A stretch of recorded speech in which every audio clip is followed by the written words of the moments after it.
Tonight, we travel to the Venetian Lagoon, April 1204, the fleet returning from Constantinople. The galleys are coming home. It is April of 1204, and the lagoon is thick with smoke from cook fires on the Lido. Doge Enrico Dandolo's fleet has been gone 2 years. Now the hulls ride low in the water, laden with bronze horses and broken columns from the hippodrome, with sacks of coins and relics wrapped in silk. The men who walk down the gangplanks will tell stories of a city set on fire. But tonight in Venice, there is only the splash of oars and the calling of names across the dark water. The Venetian Lagoon, on a morning in late October of the year 1198, lies beneath a sky the color of old pewter, and you are standing at the edge of a wooden dock that has begun to sink into the mud of a tidal flat. The cold damp of lagoon air in winter penetrates your wool cloak and the leather of your boots, and you feel the slight give of the dock beneath your feet as the wooden pilings settle deeper into the silt. Around you, the smell of brackish water and dried seaweed at low tide rises from the exposed mudflats, where small crabs scuttle between strands of bladderwrack and the discarded shells of mussels. The pale light of dawn filters through sea fog, turning all edges soft, so that the fishing boat approaching from the east seems to materialize from nothing, its hull a darker smudge against the grey water, its single sail hanging limp in the breathless air. You are watching a fisherman named Tommaso pole his boat through the early morning fog, the wooden hull scraping against mudflats that will be dry at low tide, and the sound of that scraping carries across the still water with the clarity of a whisper in an empty church. Tommaso has worked these waters since he was a boy, and he knows by heart the channels that shift with every storm, the sandbanks that appear and vanish, the places where the greenish light under the water reveals wooden foundations slowly petrifying in mineral-rich silt. The lagoon extends over approximately 550 square kilometers between the mouths of the Adige and Piave rivers, and Tommaso has traveled perhaps a tenth of that distance in his lifetime, yet he would not trade his knowledge for any other kind of wealth. The historical center of Venice lies on 127 islands in the Venetian Lagoon, though from where you stand on this particular morning, you cannot see more than 3 or 4 of them through the fog, and even those appear as suggestions rather than certainties, their bell towers dissolved into the grey like brushstrokes left unfinished. The creak of wooden pilings underfoot reminds you that everything here rests upon something sinking, something slowly giving way, something held in temporary equilibrium between the water below and the weight above.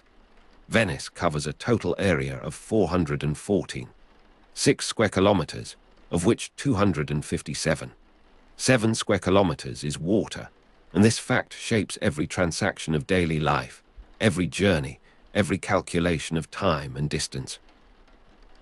The bells of San Marco ring across the water, each island answering with its own smaller bell, and the sound carries in overlapping waves that seem to come from everywhere and nowhere at once.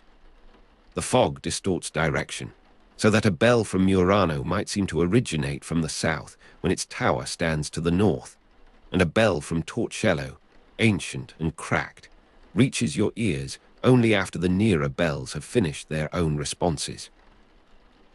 You count 7 distinct tones before the ringing fades, and in the returning silence you become aware once more of the water lapping against stone steps, the traghetto landing nearby, a rhythm older than any of the bells, older than the churches that house them, older perhaps than the first wooden huts raised on these islands, when the settlement of the Lagoon Islands began in the 5th and 6th centuries during the barbarian invasions. A merchant from Padua arrives by ferry, his horse left behind on the mainland, his goods transferred to a lighter, and you watch him negotiate the step from one vessel to another with the careful balance of a man, unaccustomed to the instability of water beneath his feet. His name is Aldobrandino, and he deals in wool from the alpine pastures, wool that will be dyed and woven in workshops on the Rialto, which became an important commercial center of Venice by the 11th century. The cold damp of lagoon air in winter has already settled into his bones during the crossing, and he shivers despite his heavy mantle of Flemish cloth. The smell of brackish water and dried seaweed at low tide is strange to him, for Padua lies inland, along the Brenta River, where the water runs fresh and carries the scent of hayfields and cattle. Yet Aldobrandino has made this journey 12 times in the past 3 years, and he knows that the profits from selling his wool in Venice, which had acquired extensive trade privileges in the Byzantine Empire, will more than compensate for the discomfort of his travels. The pale light of dawn filtering through sea fog begins to strengthen, and you can now distinguish the outlines of buildings on the island ahead, their red-tiled roofs emerging from the grey like the backs of sleeping animals. The cry of gulls following fishing boats back to the Rialto market pierces the air, and you watch a flock wheel and settle on the water near Tommaso's boat, waiting for the offal that will come when he cleans his catch. Venice's location at the far end of the Adriatic gave access to Central European markets, and this geographical fact drew Aldobrandino and many others across the lagoon from the mainland, across the mountains from the north, and across the sea from Constantinople and the Levant. The lagoon's barrier islands, the Lidi, protect the inner waters from the open Adriatic, and without this natural breakwater, the waters you stand beside would be too rough for small boats, too exposed for the delicate maneuvering that Tommaso performs with his long pole. You step from the sinking dock onto a fondamenta, one of the stone embankments that serve as streets in this city, without horses, without carriages, without the dust and manure that Aldobrandino left behind at the mainland ferry. Children run along the fondamenta, carrying bread from the public ovens, and their voices rise in the morning air with an energy that seems to belong to a different world from the fog-bound stillness of the lagoon. They pass close enough for you to smell the warm bread, to see the flour dusting their sleeves, to hear their footsteps on the stone, a sound that carries differently here than it would on earth or wood, harder and more resonant, as if the city itself were hollow beneath its surface. The greenish light under the water, where wooden foundations slowly petrify in mineral-rich silt, finds no echo in the bright eyes of these children, for whom this place is simply home, simply the only world they have known. The tide turns. Water rises through the drains in the Piazza San Marco, as it has always done, and you make your way through narrowing streets toward that central space, following the sound of water and the growing murmur of commerce. By 1200, Venice was one of the largest cities in Europe with over 80,000 inhabitants, and on a morning like this, with the fog delaying the full start of business, the city seems to contain all of them at once, pressed into the spaces between the canals, the bridges, the overhanging upper stories of houses built to maximize every available inch of land. The city would eventually reach approximately 180,000 inhabitants by the late medieval period, though that expansion lay in a future that none of these people could foresee, a future of plague and war, and the slow shifting of trade routes that would one day leave this lagoon city diminished, yet still singular, still defiant in its water-bound existence. An old woman sits on a wooden chair outside her doorway, mending a fishing net with movements so practiced that her eyes seem unfocused, directed inward rather than at the mesh between her fingers. She remembers when her grandmother remembered the first stone palazzo rising on the Grand Canal, and this memory within a memory stretches back across more than a century, to a time when Venice was still proving that wood and water could be transformed into something permanent, something that would outlast the empires that rose and fell on the surrounding mainland. The first Doge was traditionally said to be elected in 697, establishing the republican tradition, and by 1200, Venice had already existed as a self-governing entity for roughly 5 centuries, longer than many kingdoms that claimed far greater territory and power. The old woman's grandmother would have known the city's nickname, La Serenissima, which means the most serene, a title that carries both irony and accuracy. For serenity here is not the absence of struggle, but the mastery of it, the daily negotiation with water and tide, and the limitations of space. The Arsenal shipyard was founded in the 12th century, possibly around 1104, and Venetian shipbuilding was a major industry in the city, with the arsenal employing a large workforce. Evident in the number of men you might pass carrying timber, tar, and coils of rope, the materials of a maritime power that built its own means of survival.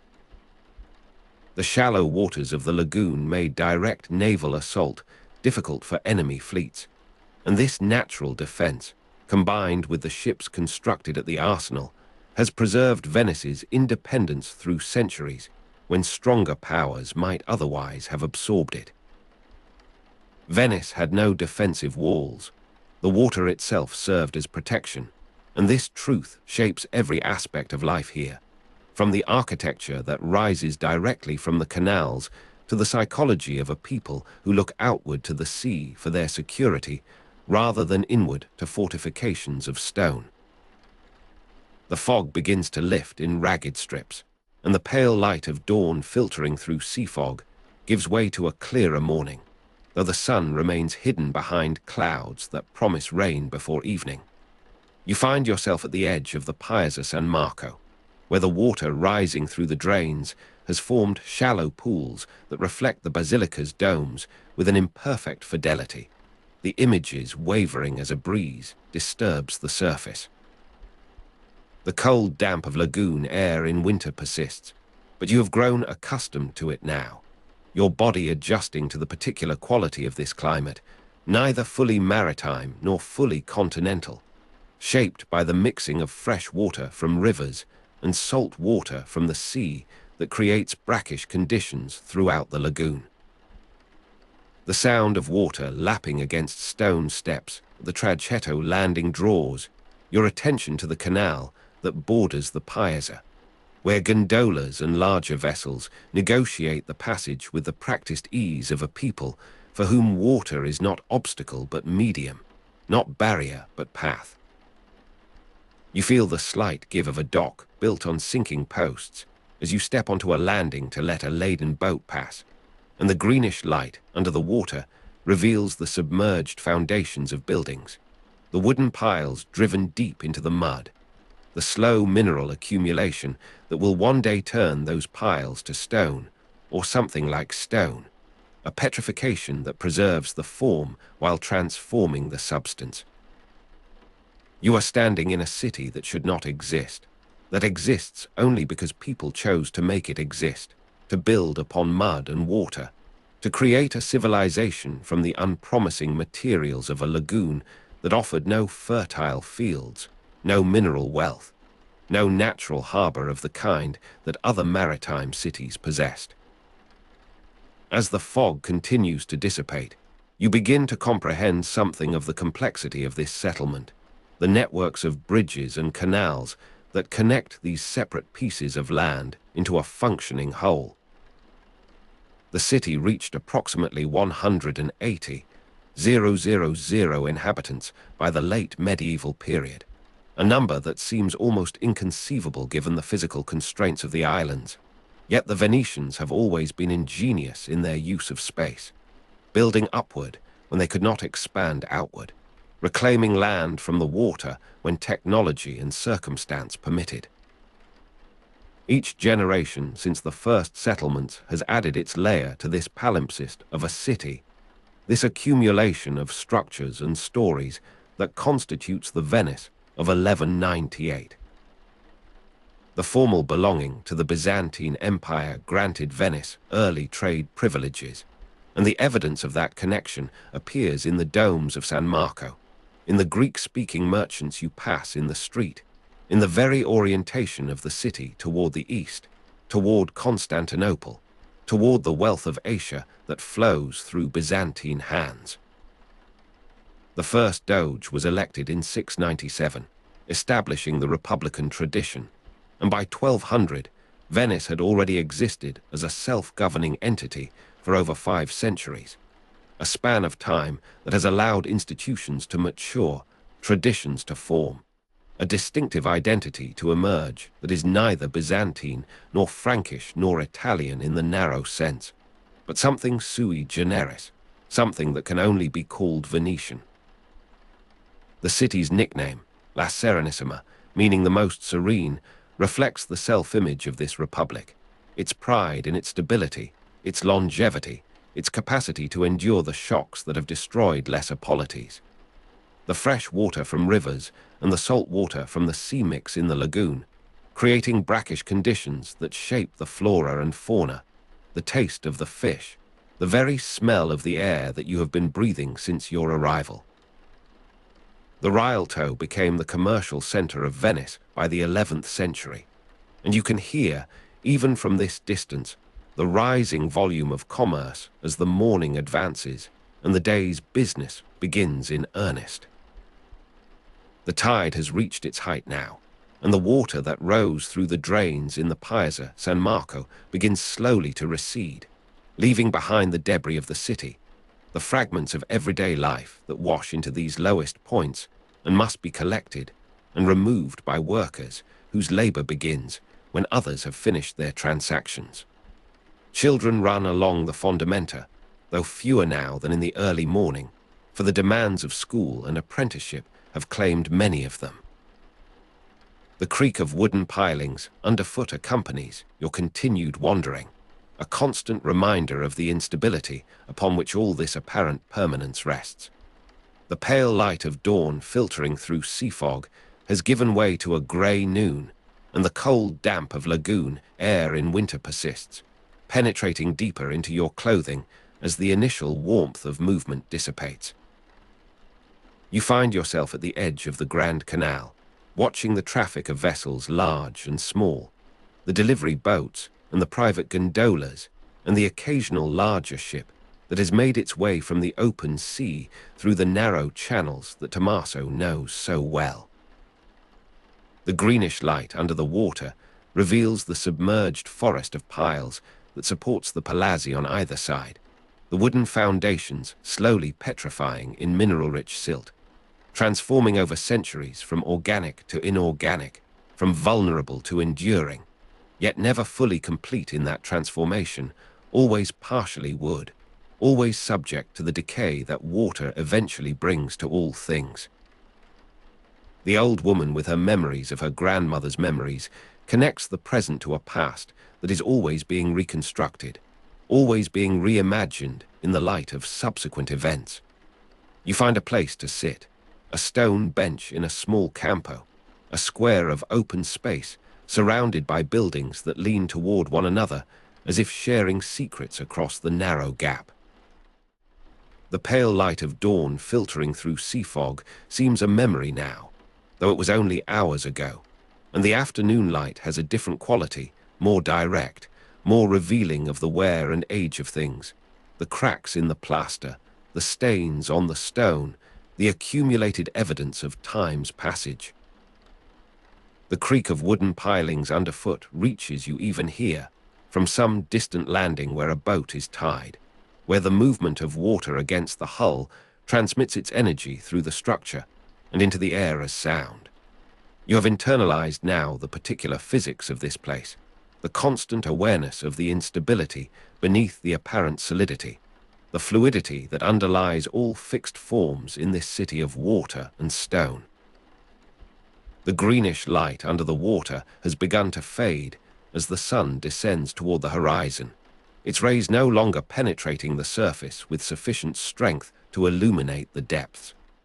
The cold damp of lagoon air in winter deepens as afternoon passes into evening, and you feel the temperature dropping, the moisture in your clothing becoming more apparent, more insistent in its discomfort.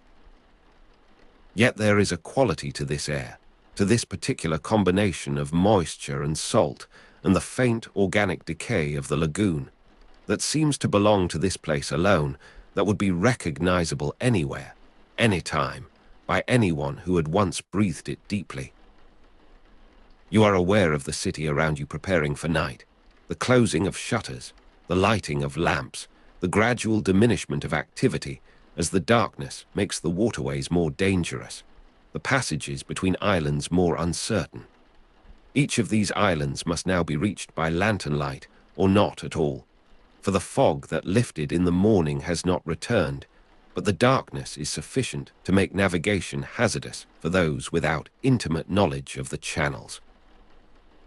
The pale light of dawn filtering through sea fog belongs to another day now, and the light that remains is the last glow of sunset, reflected in the water of the canals with a quality of stillness that seems to suspend all movement, all sound, all thought. The creak of wooden pilings underfoot continues, for the water never ceases its motion, never fully rests, and the structures built to withstand it must perpetually absorb and transmit its energy. The slight give of a dock built on sinking posts is a sensation you no longer notice consciously, so accustomed have you become to the particular physics of this place. The way solid ground here is never fully solid, never entirely to be trusted. The greenish light under the water has faded to darkness, and the wooden foundations, slowly petrifying in mineral-rich silt, are invisible now, their transformation continuing in a blackness that human eyes cannot penetrate. The cold damp of lagoon air in winter wraps around you like a garment that cannot be removed, and you find yourself moving through streets that have grown familiar, following paths that your feet seem to know without conscious direction. Night falls. The lagoon is dark except for the torches on arriving ships and the lanterns in windows, and you make your way toward the water's edge one final time, drawn by a sound or a smell or simply the accumulated weight of a day spent in this city's company. The torches on arriving ships move slowly through the channels, their flames steady in the still air, their reflections stretching and breaking on the water's surface. You watch one such vessel approach, its hull a black mass against the slightly less black water, its sail furled, its oars working with the steady rhythm of men who have rowed for hours and will row for hours more before they rest. The lanterns in windows mark the presence of lives being lived in the buildings that rise from the water's edge.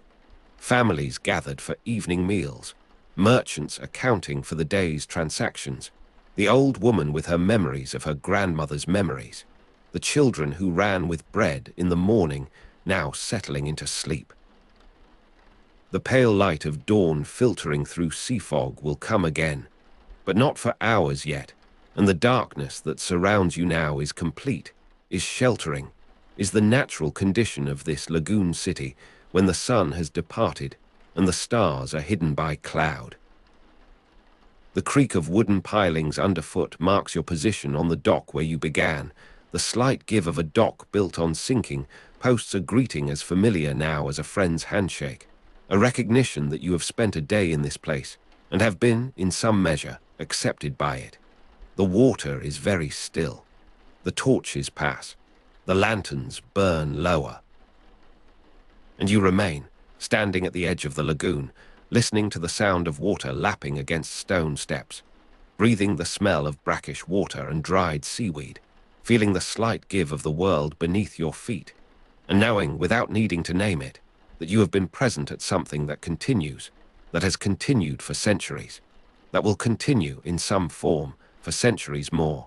The slow transformation of water and wood and human will into Venice, into La Serenissima, into the most serene republic that the lagoon sheltered, that the lagoon made possible, that the lagoon, in its patient, indifferent, enduring way, continues to hold. The arsenal gates stand closed against the last darkness of night, their iron bolts thick as a man's forearm, their timber reinforced with studs of bronze. You are waiting somewhere along the curved canal that leads inward from the lagoon, where the water lies still and black between high walls. Torches appear in the distance, moving in single file along the Fondamenta dell'Arsenale, and you hear the murmur of voices before you see the faces. The workers of the Venetian arsenal, the Arsenale di Venezia, come to their labors before the sun has cleared the horizon. Their tools are wrapped in cloth against the damp, bound with leather cords, carried on shoulders that know the weight of daily toil. The year might be 1200 or 1300 or some date in between, for the rhythm changes little across the decades that built Venice's dominion over the sea. The sharp smell of fresh-cut oak and pine drifts over the wall, mixed with the salt air from the lagoon that seeps through every crack and permeates every timber. A bell rings somewhere inside, not a church bell, but something heavier, more deliberate, struck with a clapper of iron. The gates swing inward on hinges that have groaned since the arsenal was founded in the 12th century, with documentary evidence from 1104, that distant year when the Republic first understood that its survival would depend not on prayer alone, but on the systematic transformation of forest and forge into fleet. You move with the crowd through the narrow entry, past guards who know these faces better than their own families, whose nods of recognition substitute for the formalities that would slow the morning's commencement. The arsenal covered approximately 15% of Venice's total area, and you feel that immensity now, the compression of entering a city within a city, a realm of production that dwarfs the workshops and wharves you have known elsewhere. Inside, the darkness is not complete, but graduated, the sky visible only as a pale strip above the rooftops.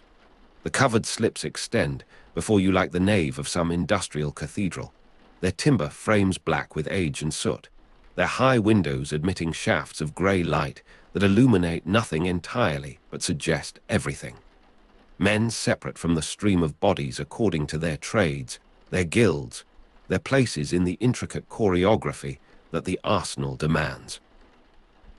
The workers were organized into specialized guilds: carpenters, caulkers, oar-makers, sail-makers, each group knowing its station as the limbs of a single body know their functions.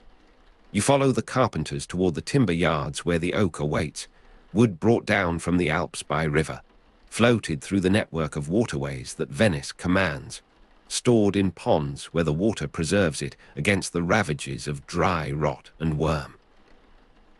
A master carpenter selects seasoned oak from the timber yards, his hands moving across the grain with the intimacy of a physician feeling for a pulse.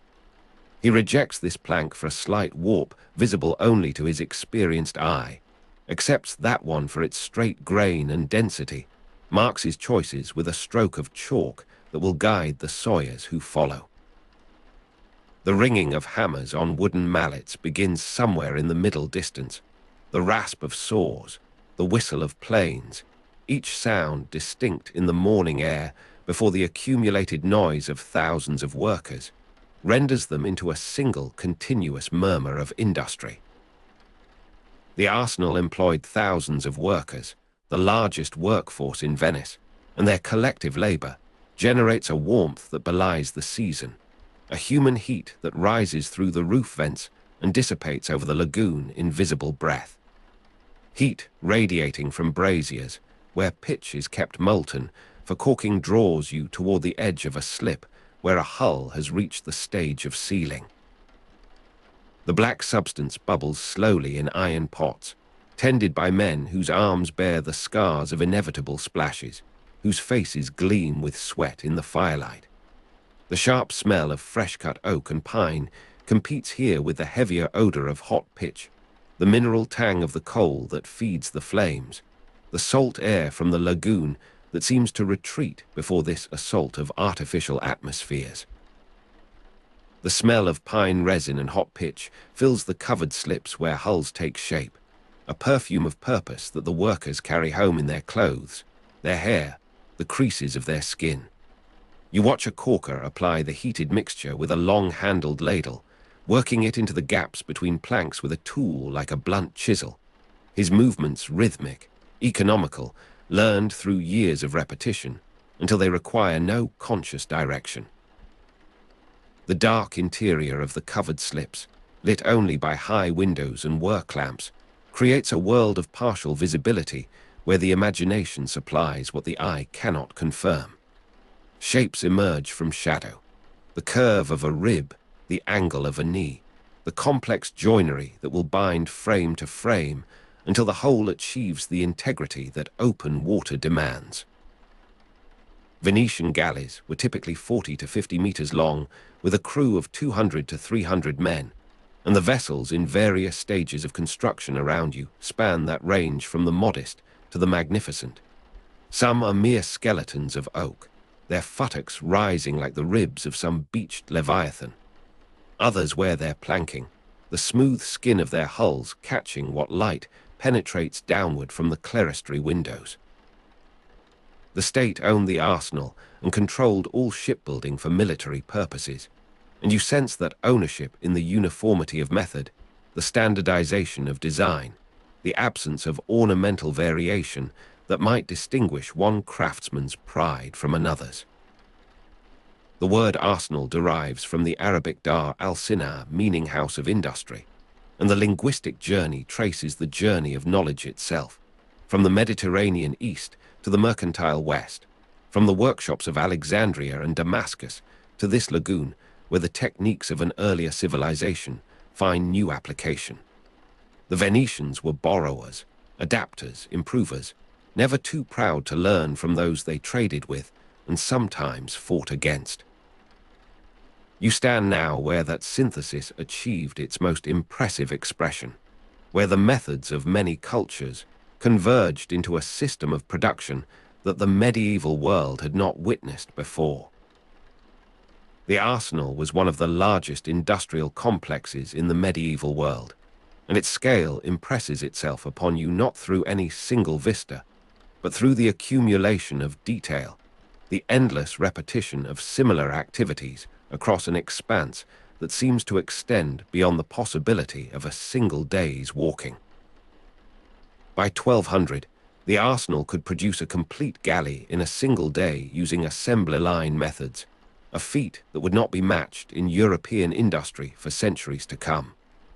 The mist system allowed prefabrication of ship parts that could be assembled rapidly, standardized components produced in advance and stored against the demand of mobilization. You observe this system in operation as a foreman consults a tally stick, directing workers to retrieve frames from a stockpile where they lie in ordered ranks, each marked with the signs that indicate its dimensions, its intended position, its place in the grammar of naval architecture. The entrance to the arsenal was marked by two towers built in 1460, after our period, and you imagine them not yet risen, the gate more modest, the walls less formidable than they would become when the Republic's power had extended and required more explicit demonstration. A new galley is launched. The hull slides down greased planks into the water with a sound like thunder.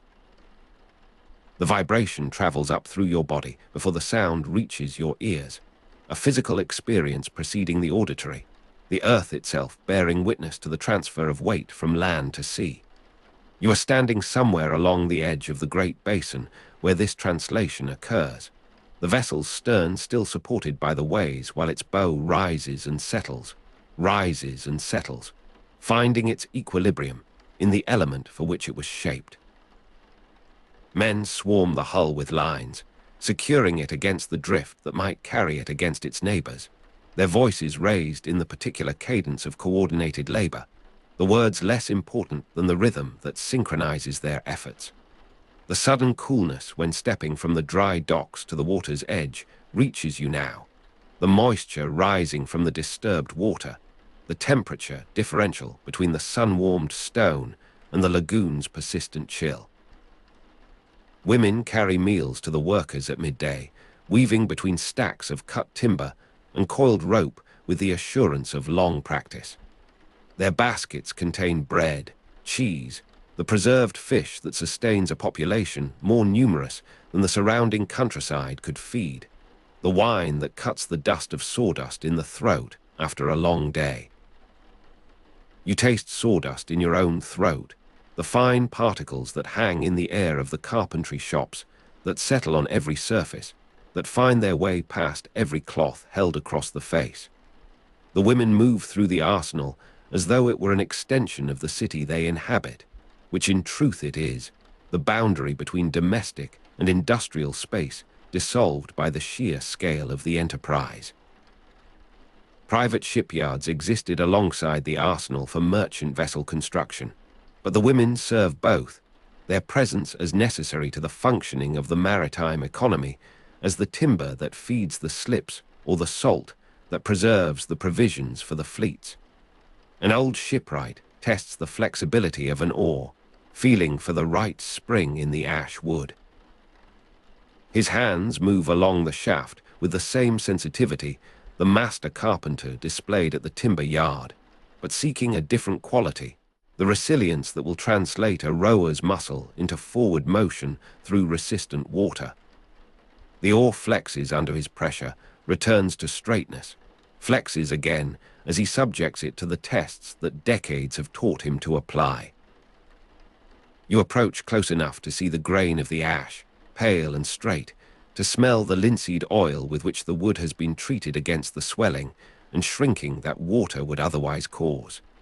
The arsenal also produced cannons, gunpowder and naval ordnance from the 14th century onward, but in this earlier moment the weapons are still the traditional ones. The ram, the arrows of the archers, the Greek fire that burns upon the water. The old shipwright's oar belongs to this world of direct physical contest, where victory goes to the longer endurance, the stronger back, the better trained crew. The ringing of hammers on wooden mallets resumes after the midday pause, the rasp of saws, the whistle of planes, each sound now embedded in a larger acoustic environment that includes the voices of the workers, the creak of moving timber, the splash of water against hulls and pilings. The heat radiating from braziers where pitch is kept molten, for caulking seems more intense in the afternoon hours, the accumulated warmth of the day adding its increment to the fires that human activity maintains. You move through the arsenal with no destination, observing the processes that repeat across the vast enclosure, the variations that individual craftsmen introduce within the constraints of the system, the supervision that ensures those variations do not compromise the essential uniformity that military efficiency demands. Shipbuilding remained Venice's most important industry throughout the medieval period, and the concentration of that industry here in the Arsenale di Venezia gives it a weight that the dispersed workshops of other trades cannot match. The arsenal maintained a reserve fleet of galleys that could be mobilized quickly, and you see evidence of this preparedness in the vessels that stand complete but unmanned, their masts stepped, their rigging coiled and ready, their oars stored in racks along the walls of the covered slips. The dark interior of the covered slips gives these waiting ships an air of suspended animation, as though they dream of the waters they have not yet tasted, the campaigns they have not yet joined. The sharp smell of fresh-cut oak and pine persists, but now it mingles with the older sense of seasoned timber, of the tar and oil that preserve, of the accumulated human presence that no amount of lagoon breeze can entirely dissipate. The salt air from the lagoon asserts itself more strongly as the day declines, the wind that has been absent through the hot hours finding its direction and beginning to move across the basin with the consistency that evening brings. Evening, the gates close, but the watch stays on. The half-built fleet is the Republic's greatest treasure.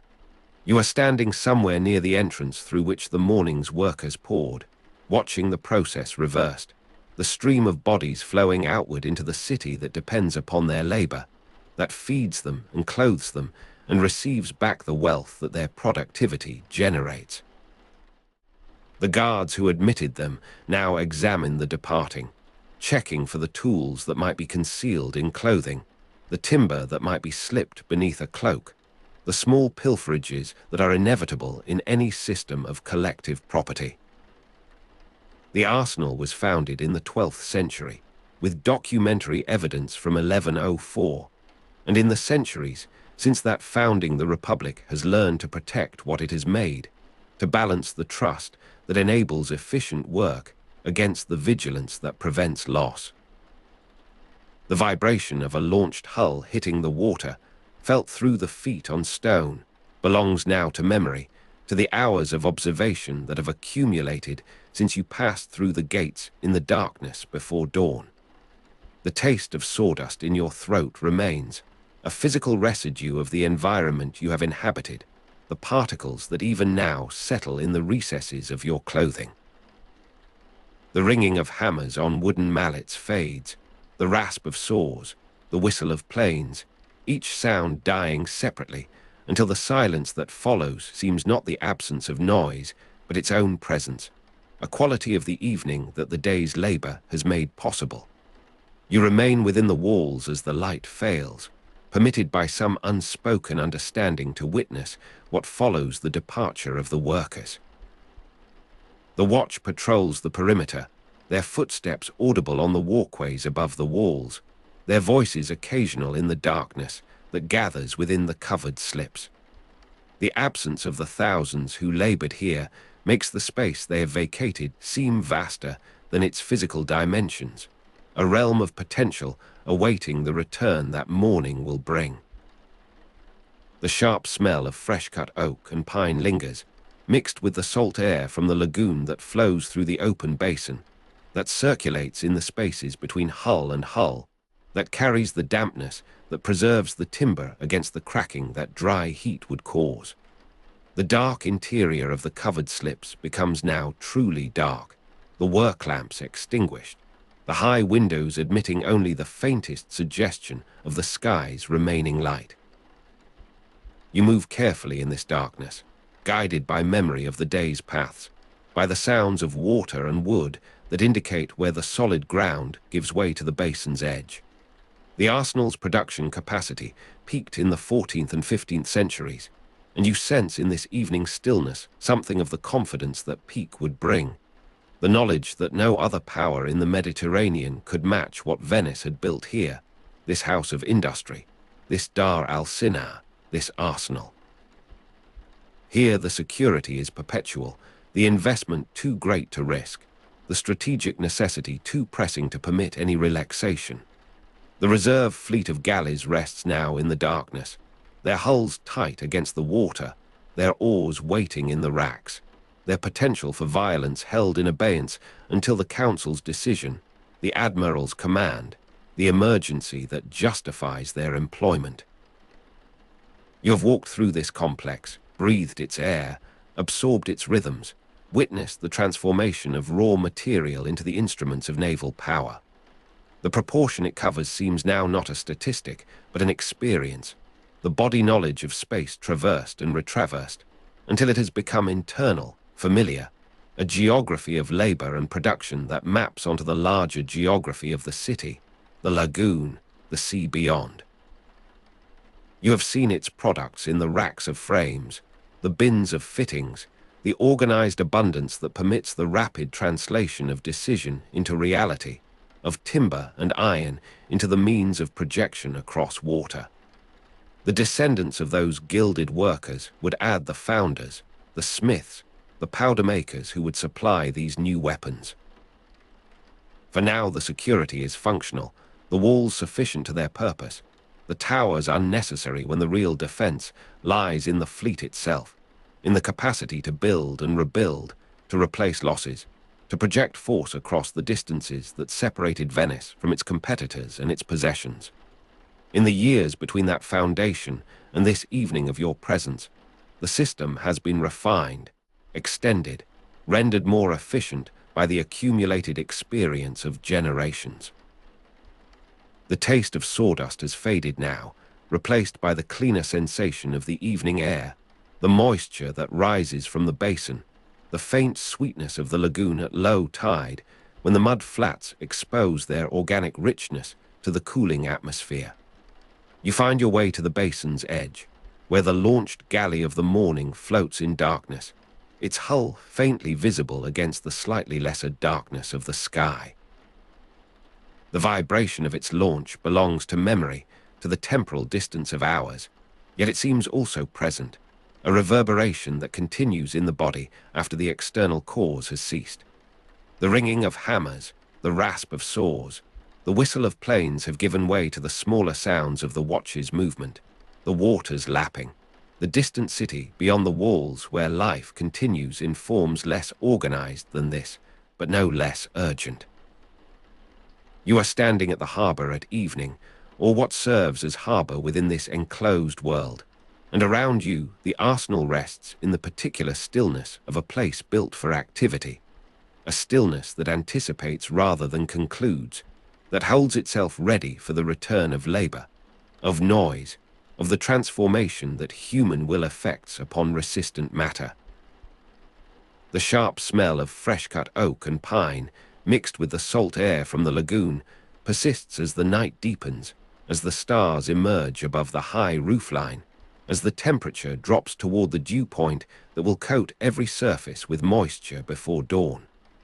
The covered slips have become a darkness complete, the windows admitting only starlight, the shapes within guessed at rather than seen. Yet you know them, have learned them through the day's observation, can reconstruct from memory what the eye no longer confirms. The state's ownership continues through the night, asserted in the watch's vigilance, the gate's security, the completeness of the Republic's possession. Here the stakes are collective, the investment belongs to all, the product serves the common safety rather than private gain. The reserve fleet rests in the darkness, their potential held in trust against the day of need, the hour of threat, the emergency that would convert their stillness into motion, their waiting into action. In the darkness, you feel the rightness of that derivation, the sense of a space consecrated to making, to the transformation of raw material into the instruments of power. You have absorbed something of its scale and its method that will persist in memory when the direct experience has ended. That fraction of a city dedicated to a single purpose speaks to the centrality of naval power in the Venetian imagination, the understanding that the sea was both the source of wealth and the realm of danger, to be commanded through the patient accumulation of skill and resource that the arsenal represents. You are standing in the darkness before dawn, though dawn is still hours away, and around you the house of industry holds its breath. The machines of war lie dormant.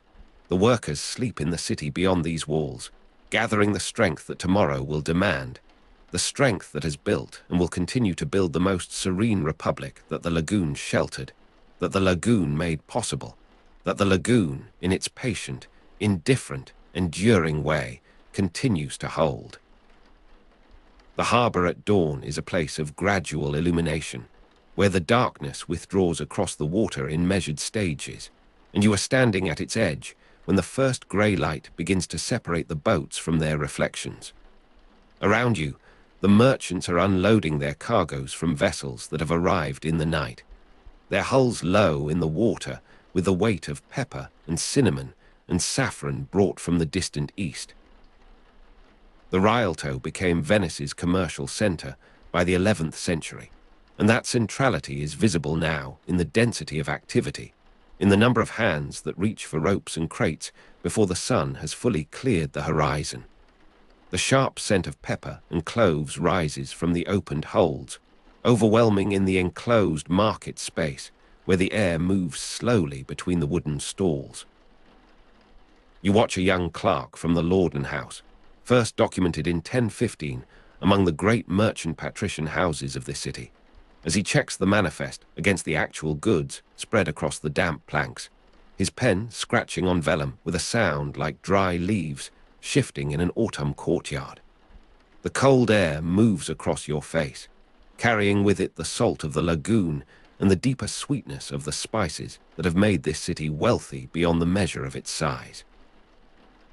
The Lagoon family built their fortune upon cargoes such as these, and the young clerk works with the concentration of one who knows that his household's reputation rests upon the accuracy of his records. The first Rialto bridge was built as a pontoon bridge in 1181, though what stands before you now is the wooden replacement of 1255, its planks worn smooth by countless crossings. The area around the Rialto was the site of Venice's main market and financial district, and that function is evident in every gesture of the morning, in the way that men gather in clusters to examine a bale of goods or dispute the quality of a sample drawn from the hold.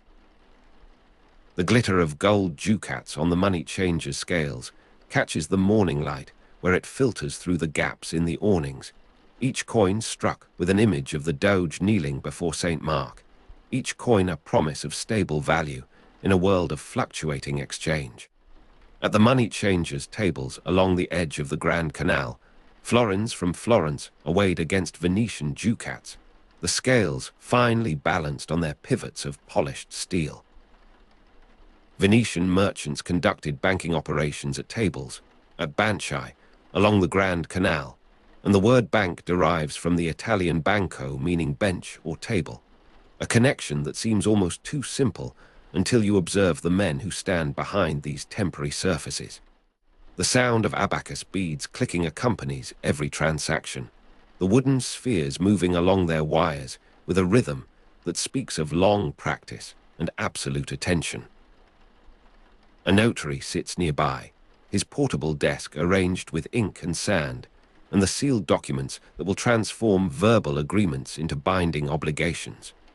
You feel the weight of a sealed letter of credit, carried close to the body on a long journey, and you understand how such a document might replace the danger of transporting actual gold across the mountain passes and pirate-infested waters that lie between Venice and the sources of its wealth. The serrata of 1297 restricted membership in the Great Council to established patrician families, and that closure of the political class is visible in the deference shown to certain men who move through the market, in the way that space opens before them as if by instinct. Only the patrician class had the right to conduct long-distance trade, and the quasi-monopoly in the pepper trade was a key source of patrician wealth, a fact that explains the particular attention given to the pepper barges now being unloaded at your feet. The Great Council monopolized higher offices and profited from trade in luxury goods, spices, salt, and wheat, and that monopoly is guarded with the vigilance of men who know that their privilege rests upon its maintenance. The young clerk continues his work, and you notice how he pauses to warm his fingers against the small brazier that glows beside his station, how the cold of marble steps where merchants sit to conduct business in good weather has not yet been softened by the rising sun. A notary drafts a commender contract at a table near the water's edge, one partner providing capital, the other traveling with the goods, profits split by agreement written in the Latin that serves as the language of international commerce. Credit and loan instruments developed extensively to fund the long-distance convoys, and Venetian financial techniques were far ahead of European development, a superiority that is difficult to perceive in the physical scene before you, but that manifests in the confidence with which these men extend their trust across thousands of miles of uncertain passage. The taste of wine from nearby taverns reaches you where deals are concluded with a handshake, the sour red liquid that loosens the tongue and seals the bargain with the shared experience of consumption.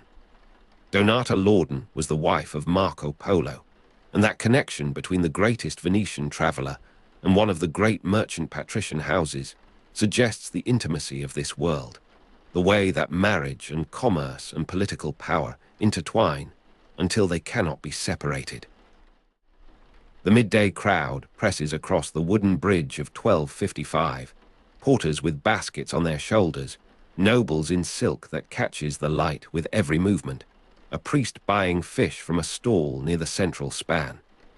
The replacement in wood speaks to the increasing permanence of this commercial settlement, to the decision that the crossing should not shift with the tides or the seasons. The density of function around the Rialto creates a pressure of bodies and voices that moves across the bridge in waves, each group pausing to greet or negotiate or simply observe the passage of others. The sharp scent of pepper and cloves has dispersed somewhat in the broader air, but it returns in concentrated form whenever a new cargo is opened, whenever the bales are broken and their contents displayed for inspection. You stand aside to let a procession of warehouse workers pass, their arms loaded with bundles of saffron that will colour the feasts of the wealthy and the medicines of the apothecaries. The Lorden family maintained warehouses near this crossing, and the young clerk has now moved to supervise the transfer of his verified goods into that storage. The glitter of gold ducats on the money changer's scales continues to catch the light, though the morning has advanced toward noon and the angle of illumination has shifted across the canal. The first Zecca operated from the 9th century, renewed around 1170, and the mint produced the ducat, one of the most stable currencies in medieval Europe, a stability that makes these transactions possible, that allows a merchant to accept payment in confidence that its value will persist until he has opportunity to spend or invest it. The Zecca was established near the Doge Palace, with rebuilding from 1536 to 1545 in the later period, and that eventual permanence of the mint structure suggests the enduring importance of monetary control to the Venetian state. The sound of quills scraping against prepared vellum joins the sound of abacus beads clicking, the two rhythms overlapping in a counterpoint of calculation and record. A failed merchant's table is broken by his creditors, the origin of the word bankrupt from bankerotter, and you witness such a scene now at the edge of the market, the wooden bench overturned with a crash that silences the immediate vicinity, the man standing empty-handed while his accusers divide what remains of his stock. The cold of marble steps where merchants sit to conduct business in good weather has warmed somewhat in the noon sun, but the stone retains a chill that seeps through the fabric of those who have paused there to rest or to conduct an informal negotiation. The notary continues his work at the water's edge, the commenda contract now nearly complete, its provisions specifying the ports of call, the division of risk, the percentage of profit due to each party upon the safe return of the vessel. This particular document represents one such credit instrument, the commenda being a partnership form that allowed the stationary investor to profit from trade without enduring its physical hardships. The taste of wine from nearby taverns has faded from your own palate, but you observe others raising their cups in the shade of an awning, their gestures relaxed now that a particular agreement has been reached. You anticipate the reflection of torchlight on the green water of the Grand Canal at dusk, aware of how the rhythm of this place will shift when the light begins to fail and the transactions move indoors, away from the public scrutiny of the market. A priest in dark wool moves through the crowd with a basket of purchased fish, his morning's negotiation complete, his attention now turned toward the church where his presence is required for the noon office. The young clerk has completed his verification and now stands in conversation with a representative of the ship's captain, their gestures measured and deliberate as they discuss the timing of payment and the arrangements for onward transport. The sound of coins being counted into leather bags provides a percussion beneath the voices of the market, each bag drawn tight with a cord and sealed with wax bearing the impression of its owner's signet. You might feel the weight of a sealed letter of credit in imagination, the document's promise of payment contingent upon its presentation at a distant banking house, its value dependent upon the network of trust that connects Venice to Constantinople, to Alexandria, to the ports of the Black Sea and beyond. Venetian financial techniques were far ahead of European development, and that advancement is visible in the complexity of the instruments being drafted and exchanged around you, in the confidence with which men speak of payments due months or years hence, in currencies they have not yet seen. The wooden bridge of 1255 still sways slightly under the passage of heavy loads, a reminder that even the most commercial of structures must contend with the water that surrounds and defines this city. The afternoon light moves across the facades of the warehouses, warming the brick and stone that have absorbed the morning's cold. The sharp scent of pepper and cloves rises again from a newly opened bale, the aroma so intense that it seems almost visible, a golden haze that hangs in the still air of the covered arcade. The Laughlin family would have offices in one of the buildings that line the approach to the bridge, and you imagine the young clerk ascending a stair of worn stone, his vellum records secure in their leather case, his morning's labor complete until the next cargo arrives. A group of German merchants stands at the edge of the canal, their dress and their speech marking them as visitors from the northern lands, where Venetian goods command prices that reflect the distance of their transport. These men have brought their own silver to be exchanged, to be weighed against the standard that Venice maintains with jealous precision. The long continuity of monetary production has established a reputation that extends far beyond the lagoon, into the economies of every region that trades with the Mediterranean world. The sound of abacus beads clicking resumes after the midday pause, the calculators returning to their stations with the energy of those who have refreshed themselves with bread and wine. The taste of wine lingers in the air as well, the fermented grape a constant presence in a city where water is brackish and the production of beer unknown. The cold of marble steps has warmed thoroughly now, and several men have indeed taken their places on the broad stair of a warehouse entrance, their conversation visible though their words are lost in the general murmur of the market. Porter, with a basket of cinnamon bark on his shoulder, pauses to shift his load, his face gleaming with the effort, his tunic dark with sweat despite the season's mildness. You observe a loan being negotiated against the security of a cargo not yet arrived, the lender requiring a premium for the risk of uncertain delivery. The wooden bridge of 1255 groans under the passage of this porter and his load, the structural complaint absorbed into the general noise of the market. The notary who drafted the commenda contract has moved to another table, another set of parties, his services in constant demand throughout the hours of daylight. The notary understands intimately the weight of a sealed letter of credit, for his own signature upon such documents makes them valid, transforms paper into purchasing power across the distance of continents. Evening approaches with the gradual darkening that characterizes this latitude, the light lingering in the western sky, while the eastern horizon has already deepened toward night. The reflection of torchlight on the green water of the Grand Canal at dusk begins to manifest, the first flames kindled by those who must continue their business after the natural illumination has failed. The sound of quills scraping against vellum continues in the upper rooms of the warehouses, where the counting extends beyond the hours of public market into the private reckoning of accounts. The young clerk has reappeared with a lamp, his duties not concluded with the verification of cargo, but extending into the comparison of figures, the reconciliation of anticipated and actual returns. The sharp scent of pepper and cloves has faded with the closing of the opened bales, the remaining stock secured behind doors of oak and iron, the market's olfactory intensity reduced to a residual presence in the clothing of those who have worked among the spices.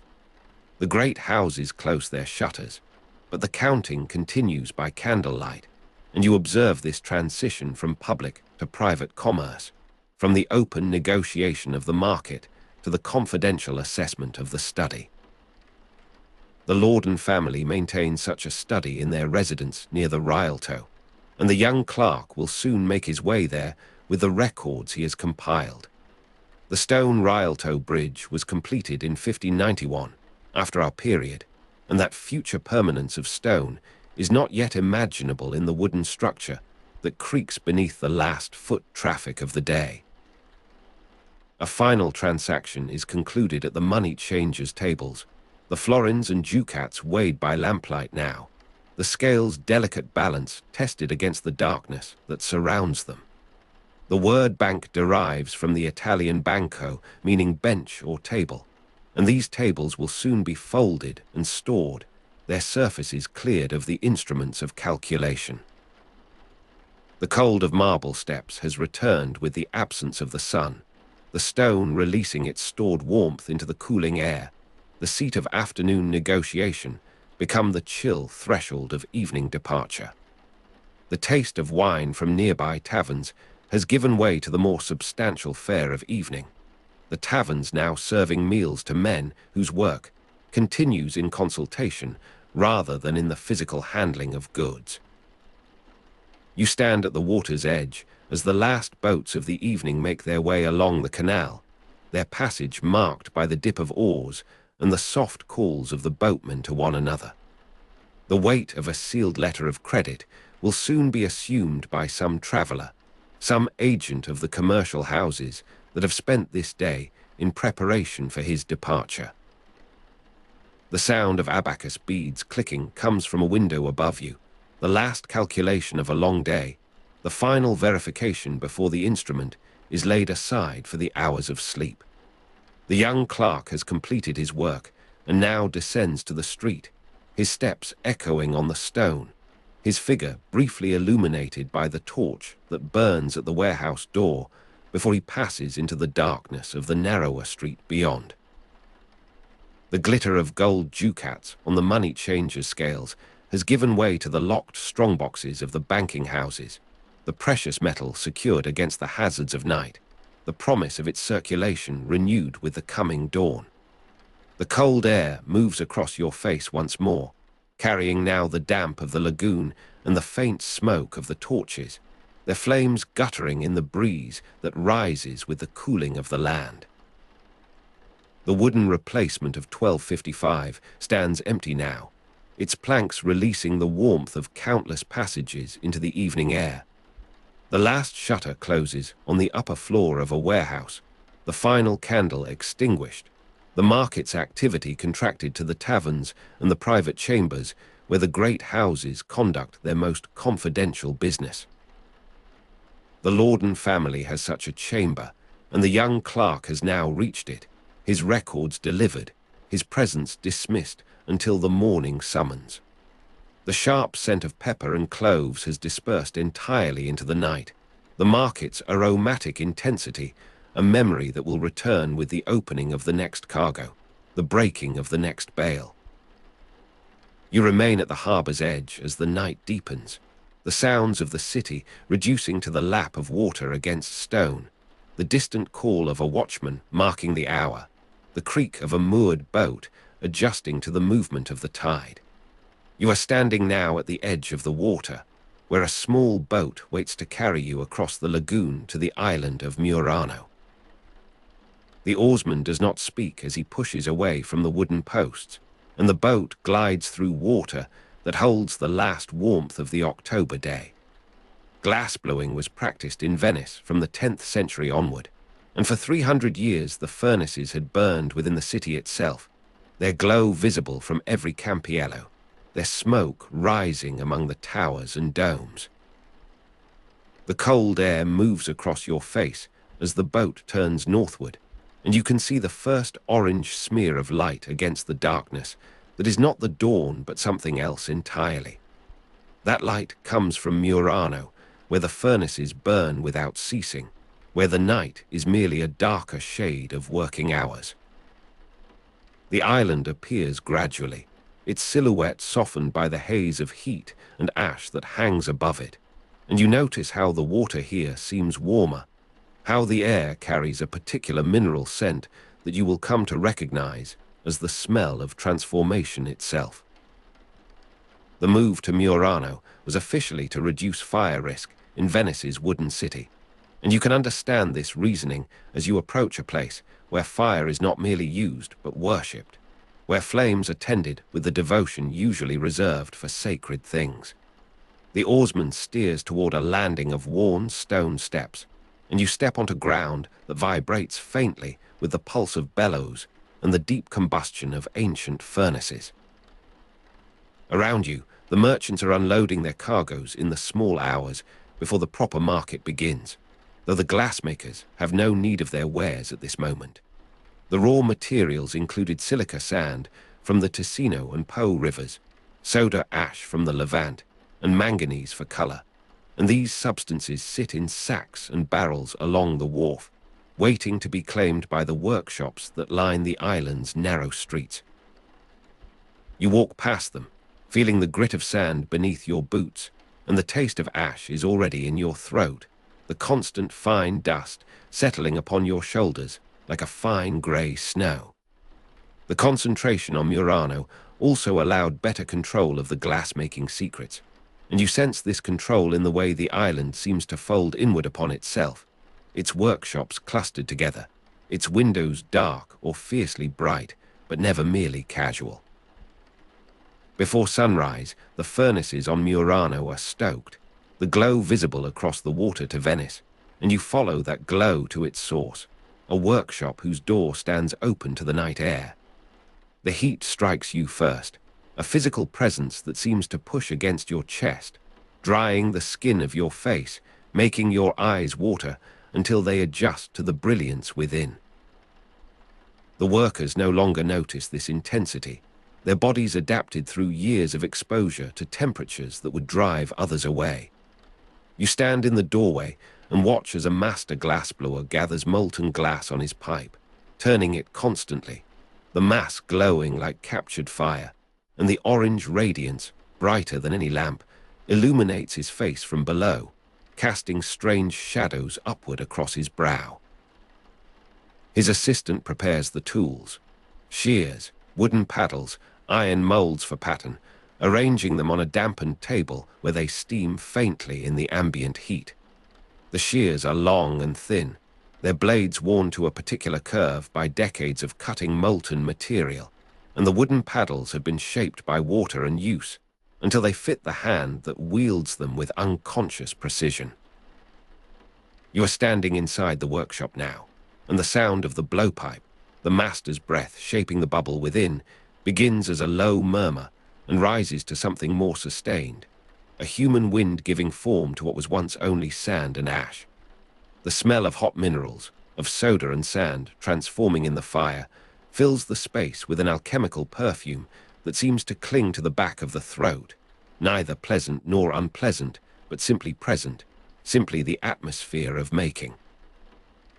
The master continues to turn the pipe, and the glowing mass elongates, thickens, responds to gravity and breath, and the subtle pressure of tools you cannot quite see from where you stand. Glass production was one of Venice's important industries in the late medieval period, and this workshop is one of dozens that keep that tradition alive through the dark hours when the rest of the Venetian lagoon sleeps. The furnaces burned constantly, requiring enormous quantities of wood, and you can see the stacked cords of alder and beech along the far wall, their dry surfaces gleaming in the firelight, their substance waiting to be consumed in the service of beauty and commerce. The relative cool of the water outside, where finished pieces are sometimes cooled, steam rising, seems impossibly distant now, a memory of a different world that exists beyond these walls of heat and light. A failed piece shatters on the workshop floor, swept immediately into the cullet pile for remelting, and the sharp crack of cooling glass fracturing from thermal shock makes you start, though the workers do not pause in their tasks. The apprentice who sweeps the fragments moves with practiced efficiency, gathering the shards into a bronze pan, carrying them to a corner where broken glass waits to be returned to the furnace and born again into possibility. Nothing is wasted here. You understand, not even failure, not even the mistakes that must be melted down and reattempted until the form is right, until the color is true, until the thin wall of the vessel holds its shape without collapsing into ruin. The master's son watches from the corner, not yet trusted with the secrets of Cristallo, his face half-lit by the furnace door, his eyes fixed upon his father's hands with an attention that borders upon hunger. The Glassmakers' Guild was highly organized and regulated, and the master carries his authority with the weight of one who has earned it through years of disciplined practice, through burns that have scarred his forearms, through failures that have taught him the limits of material and the possibilities of skill. You move closer to the furnace, feeling the temperature increase with each step, and the master acknowledges your presence with a slight inclination of his head, never breaking the rhythm of his turning, never allowing the molten glass to sag or cool unevenly upon its pipe. The glass objects produced included beads, mirrors, window panes, and elaborate decorative pieces, and you can see examples of each displayed upon shelves along the wall, catching the firelight and returning it transformed, multiplied, made strange by the alchemy of heat and breath and mineral.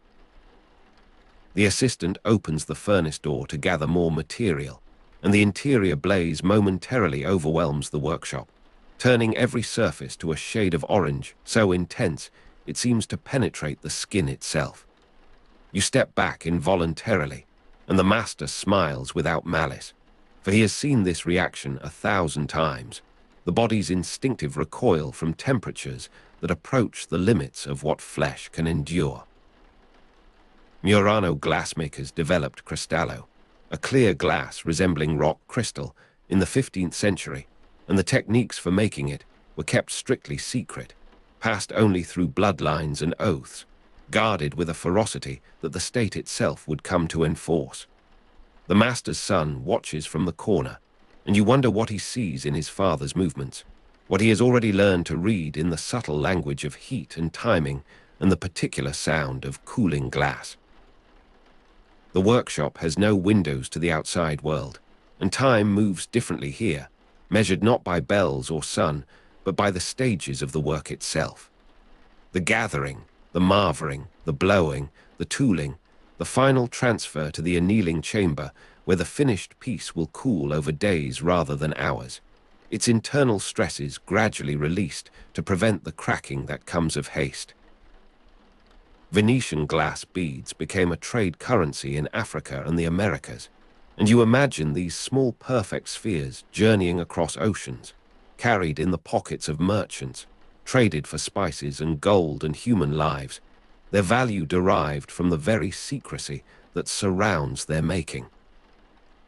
The monopoly on high-quality glass production brought significant wealth to Venice, and that wealth built the palaces you have seen along the Grand Canal, funded the fleets that sailed to Constantinople and beyond, sustained the Republic through centuries of commercial rivalry and war. An official from the Council of 10 visits unannounced, checking that no workman is missing, and his entrance causes a brief stillness in the workshop, a momentary pause in the rhythm of labor that resumes almost before it can be noticed. He wears no distinctive dress, but his bearing marks him as one accustomed to authority, and his eyes move across the workers with a methodical assessment that counts heads, evaluates states of health, notes any unfamiliar faces. Glassblowers were forbidden to leave Murano or to emigrate with their knowledge, and those who tried to leave faced severe penalties, including death, and this official exists to ensure that such penalties remain theoretical rather than applied, that the fear of consequence maintains the integrity of the trade. The master nods to him without warmth, for even the privileged resent the surveillance that accompanies their status, and the official completes his inspection and departs as silently as he came. The heat in the workshop has begun to seem less oppressive to you now, or perhaps your body has simply surrendered to it, accepting the dry air and the constant fine dust as the natural condition of this place.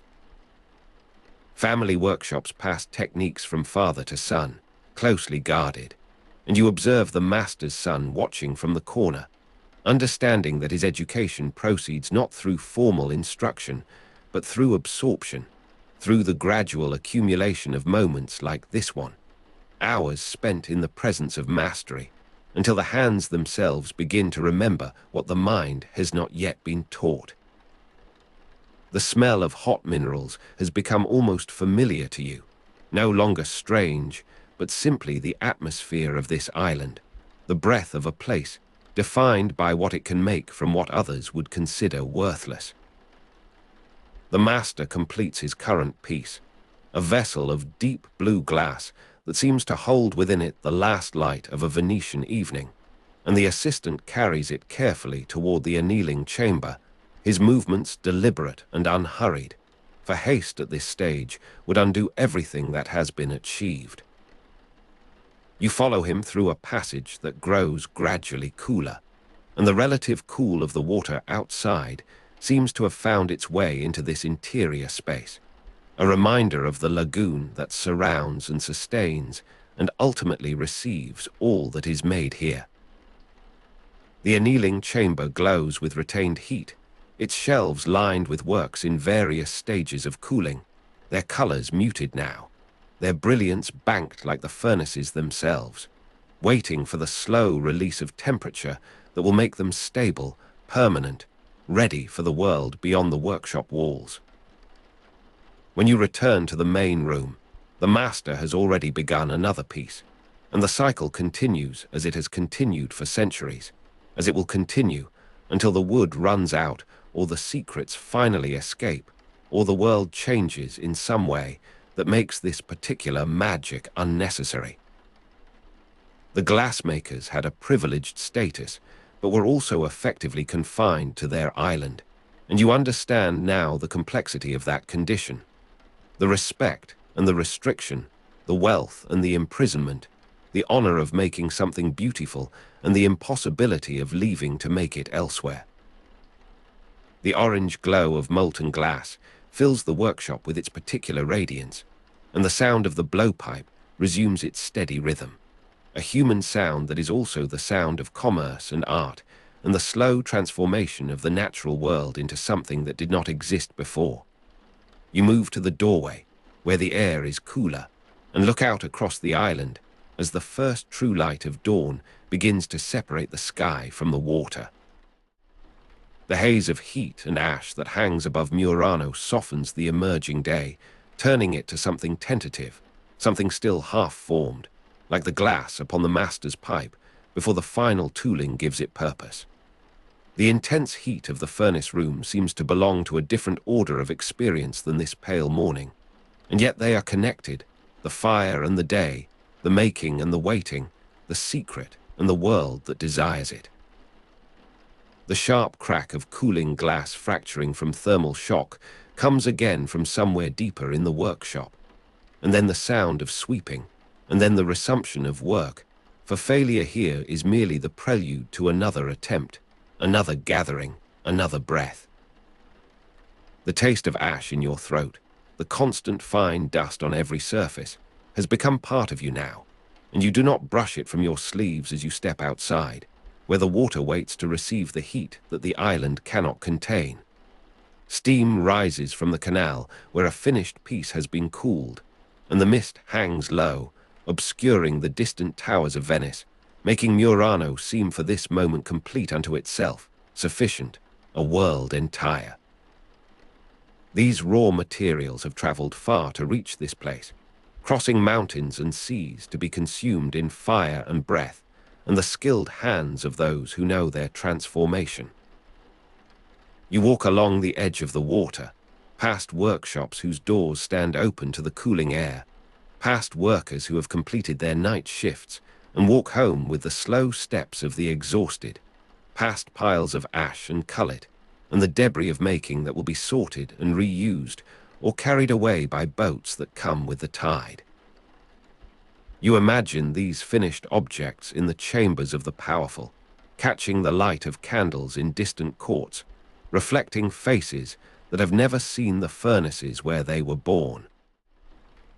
Venetian glass beads became a significant trade item in Africa and the Americas, and the thought of these small objects, these spheres of colored light, passing from hand to hand across such distances, carrying with them the invisible weight of Murano's secrets, seems to you now a kind of miracle, a testament to what human skill and human greed can together accomplish.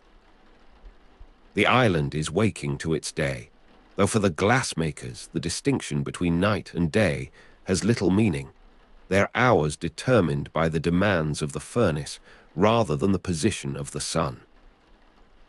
The Glassmakers' Guild was highly organized and regulated, and you can see the marks of that organization in the standard measures posted outside each workshop, in the uniform quality of the finished work, in the very predictability of the process that allows such dangerous and difficult labor to proceed with something approaching routine. The master you observed earlier has emerged now, his face grey with fatigue, and he acknowledges you with the same slight inclination of his head, before turning toward the dwelling where he will sleep through the hours of greatest heat, leaving the day shift to others. You find yourself at the water's edge, where the lagoon stretches toward Venice and the world beyond, and the relative cool of the water outside seems to offer a kind of invitation, a promise of departure that you know would not be extended to those who actually labor here. The smell of hot minerals still clings to your clothing, and you carry it with you as you board the boat that will return you to the city, as the oarsman pushes away from the worn stone steps, and the boat glides through water that holds the warmth of the October day. The island recedes, but the glow of its furnaces remains visible, the haze of heat and ash softening its outline until it seems to float upon the lagoon, insubstantial, a place of fire and dream rather than stone and labor. The sound of the blowpipe stays with you as an inner sound, a memory of human effort that will persist long after the specific details have faded. The orange glow of molten glass has imprinted itself upon your vision, and when you close your eyes you see it still, a color that does not exist in nature, but only in the marriage of sand and fire and the disciplined breath of those who have devoted their lives to its making. The water laps against the hull with a sound that recalls the harbor where you began, and the day that opens before you seems suddenly vast, unmeasured, full of possibilities that the night has not yet foreclosed. Glassblowing was practiced in Venice from at least the 10th century onward, and for centuries the furnaces of Murano burned, their techniques closely guarded, and their products traded widely across Europe and beyond. The boat approaches the wooden posts of the city, and you prepare to step onto ground that does not vibrate with the pulse of bellows, that does not smell of transformation, that offers instead the ordinary solidity of stone and commerce and the slow accumulation of another kind of day. Yet something of Murano remains with you, something that will not be brushed away or washed clean, a knowledge of how beauty is made from heat and breath, and the willingness to begin again when the glass cracks and the form collapses, and the work must be swept into the cullet pile for remelting. You step onto the wharf as the sun clears the rooftops, and the day begins in Venice, and somewhere across the water the furnaces continue their burning, the masters continue their turning, the sons continue their watching from corners where the light does not quite reach, waiting for the moment when they too will be trusted with what has been kept from them, when they too will breathe shape into the molten mass and call it by the names their fathers taught them, the names that mean beauty and wealth, and the imprisonment that makes both possible. The streets fill gradually with those who have slept through the night, who have not seen what you have seen, who move through their morning with no knowledge of the glow that burns across the lagoon, the haze that rises from an island of fire and secret, and the slow transformation of sand into light. You walk among them, carrying the smell of hot minerals, carrying the memory of the intense heat of the furnace room, carrying the image of the master gathering molten glass on his pipe, turning it constantly, the mass glowing like captured fire. The day opens around you, ordinary, complete, sufficient unto itself, and somewhere a boat pushes away from worn stone steps, carrying another traveler toward the island where the furnaces burn without ceasing, where the night is merely a darker shade of working hours, where the glassmakers practice their ancient art in the shadow of penalties they do not discuss, their privilege and their confinement intertwined like the colors in a millefiary cane, inseparable, beautiful and strange. The Rialto bridge appears before you, and the market that surrounds it, and the ordinary commerce of a city that has built its greatness upon the making of others, upon the secrets kept on islands across the water, upon the willingness of some to burn while others trade what the burning produces. You pass through the crowd, and no one marks your passage, for you carry nothing visible, only the weight of witnessing, only the knowledge of how light is made from heat and breath, and the disciplined patience of those who turn and gather and blow and shape, until the sand becomes something it was not, something that will outlast the hands that formed it, something that will travel to distant places and return in the form of wealth that builds palaces and funds fleets, and sustains the long dream of a republic built upon water and fire, and the keeping of what must not be known beyond the circle of those who are bound to keep it. The day continues, and the water moves, and the furnaces burn, and the glass waits to be born. The lagoon lies still beneath a pearl-grey sky as the first galleys glide from their moorings near the arsenal. You are standing at the water's edge, where the sand gives way to dark, compacted mud, and before you the great ships take on their final provisions. The year is 1292, and the Alexandria Muda is assembling for its annual departure. Wooden barrels of fresh water roll across the quays, and sacks of hard biscuit are lowered into holds that already carry salted meat for 60 men each. The galleys of the Venetian state convoy system sit low in the water, their painted hulls reflecting in the shallow harbor where children chase stray dogs between piles of coiled rope. A damp breeze moves across your face, carrying the smell of the bilge from a dozen vessels, that particular odor of salt-soaked timber, and the slow accumulation of waste from men who will live in close quarters for weeks. Around you, the merchants are unloading their cargoes of European goods, wool and silver and amber, the exchange that will purchase pepper in the markets of Mamluk Egypt. The morning light is diffuse, filtered through high cloud that promises neither storm nor clear passage, and the water in the lagoon shows patches of silver where the sun almost breaks through. Doge Enrico Dandolo, who became nominal lord of 3/8 of the Byzantine Empire during the Fourth Crusade in 1204, established the pattern of Venetian expansion that these galleys now extend. The colonial empire that emerged between Istria and Crete, eventually extending to Cyprus, is said to have formed the logistical backbone of ship convoys and free trade upon which this very departure depends. You watch a water seller pass with his yoke and buckets, his voice hoarse from crying his wares since before dawn. The galleys carry both sails and oars, using sails for long passages and oars for maneuvering in port, and you can see the great sweeps stacked along the railings like the ribs of some wooden beast.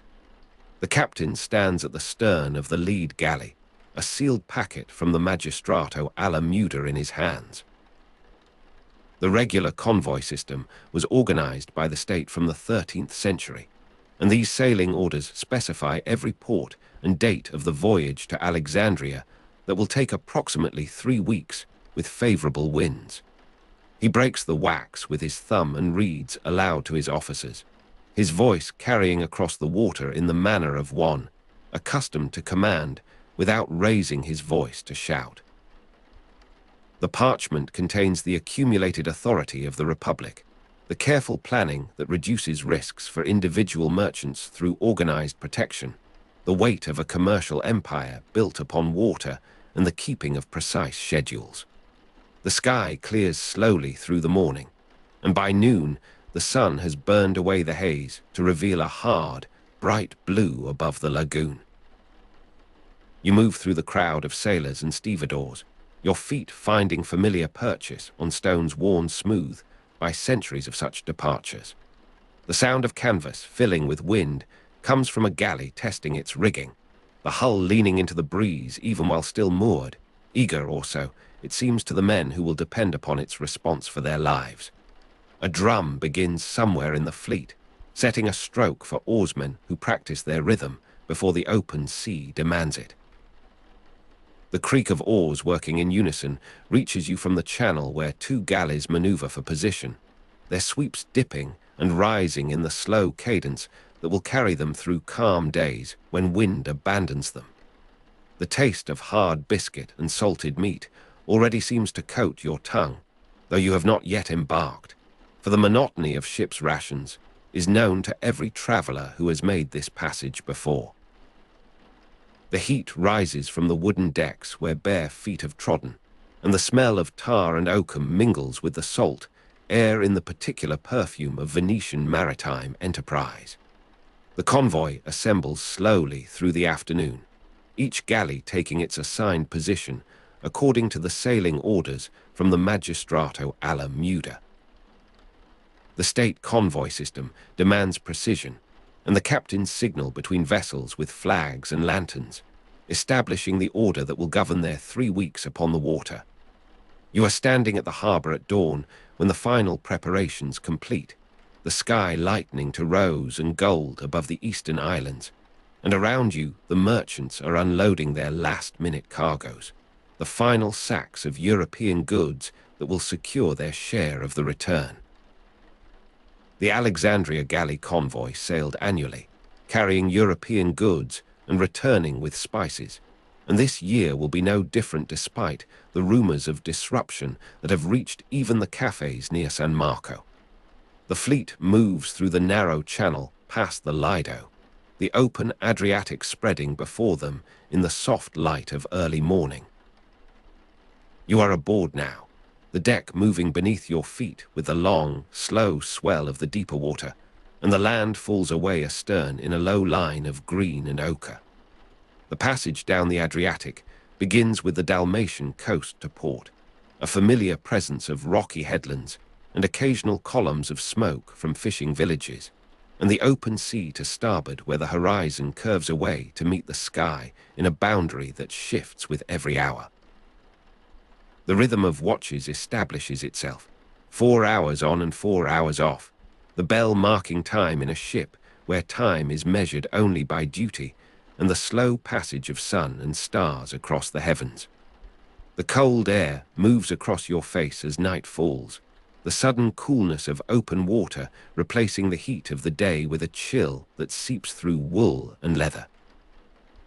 The stars used for navigation emerge in their thousands, the familiar patterns that Portolan charts and compass translate into position and progress, the accumulated knowledge of winds and currents that Venetian navigators have recorded across generations.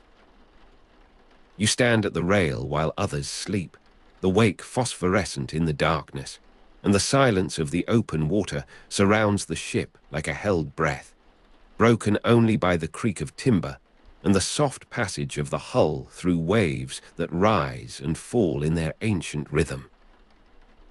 Morning comes with a lightening of the eastern sky that spreads upward from the horizon in bands of rose and grey, and the taste of hard biscuit and salted meat is your first conscious sensation as the cook's assistant moves through the sleeping quarters. The monotony of ship's rations already establishes its pattern, each day like the last in its essential provisions, though the preparation varies with the skill and mood of those who tend the galley fire.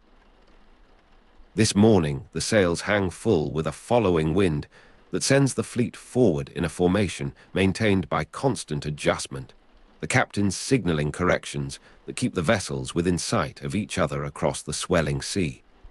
The Dalmatian coast continues to port, its rocky islands passing in succession like the beads of a rosary, each with its own name and harbour and history of Venetian protection or neglect.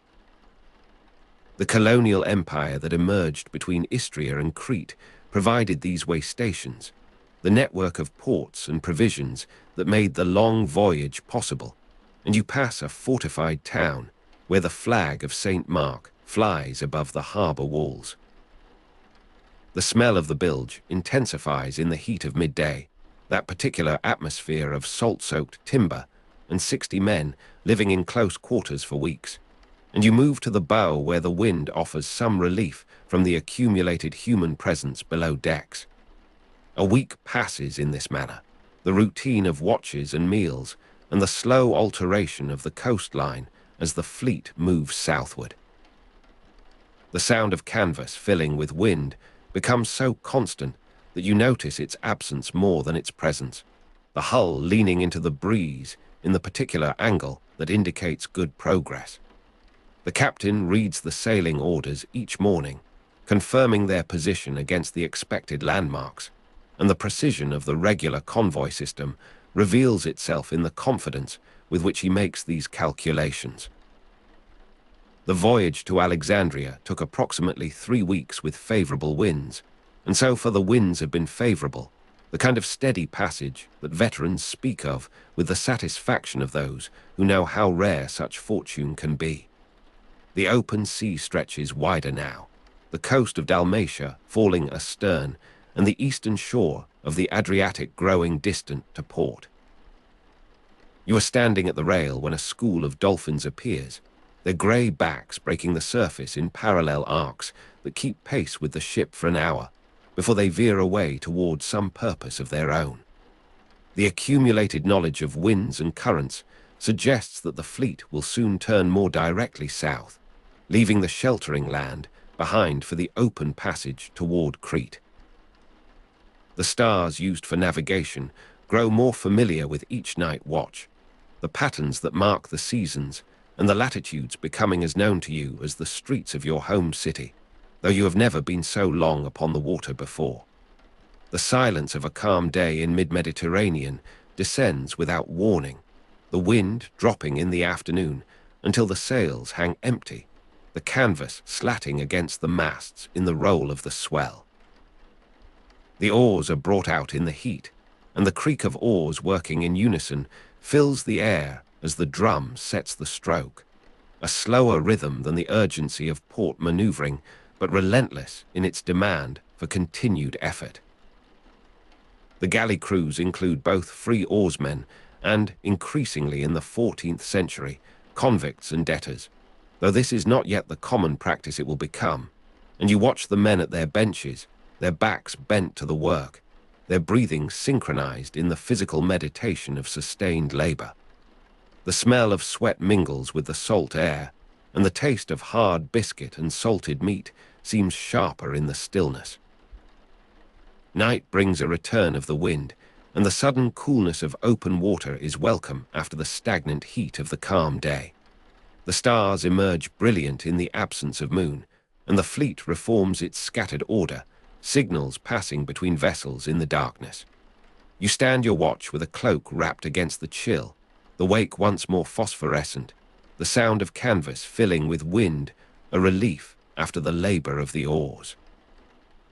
The hull leans into the breeze with a different motion than under oar power, a living response to forces beyond human muscle, and you feel the particular peace that comes from movement, achieved through surrender to the elements rather than direct conquest of them. Crete rises from the horizon in the blue haze of a morning 3 days after the calm. The mountains of the interior visible before the coastline resolves into its particular configuration of harbour and headland. The fleet takes on fresh water and news at Candia, the colonial empire that emerged between Istria and Crete, making itself manifest in the Venetian architecture of the port, the customs house, the warehouse where factors record the arrival and departure of goods. You walk on stones that have not moved beneath your feet for weeks, the strange stability of land almost disorienting after the constant motion of the deck.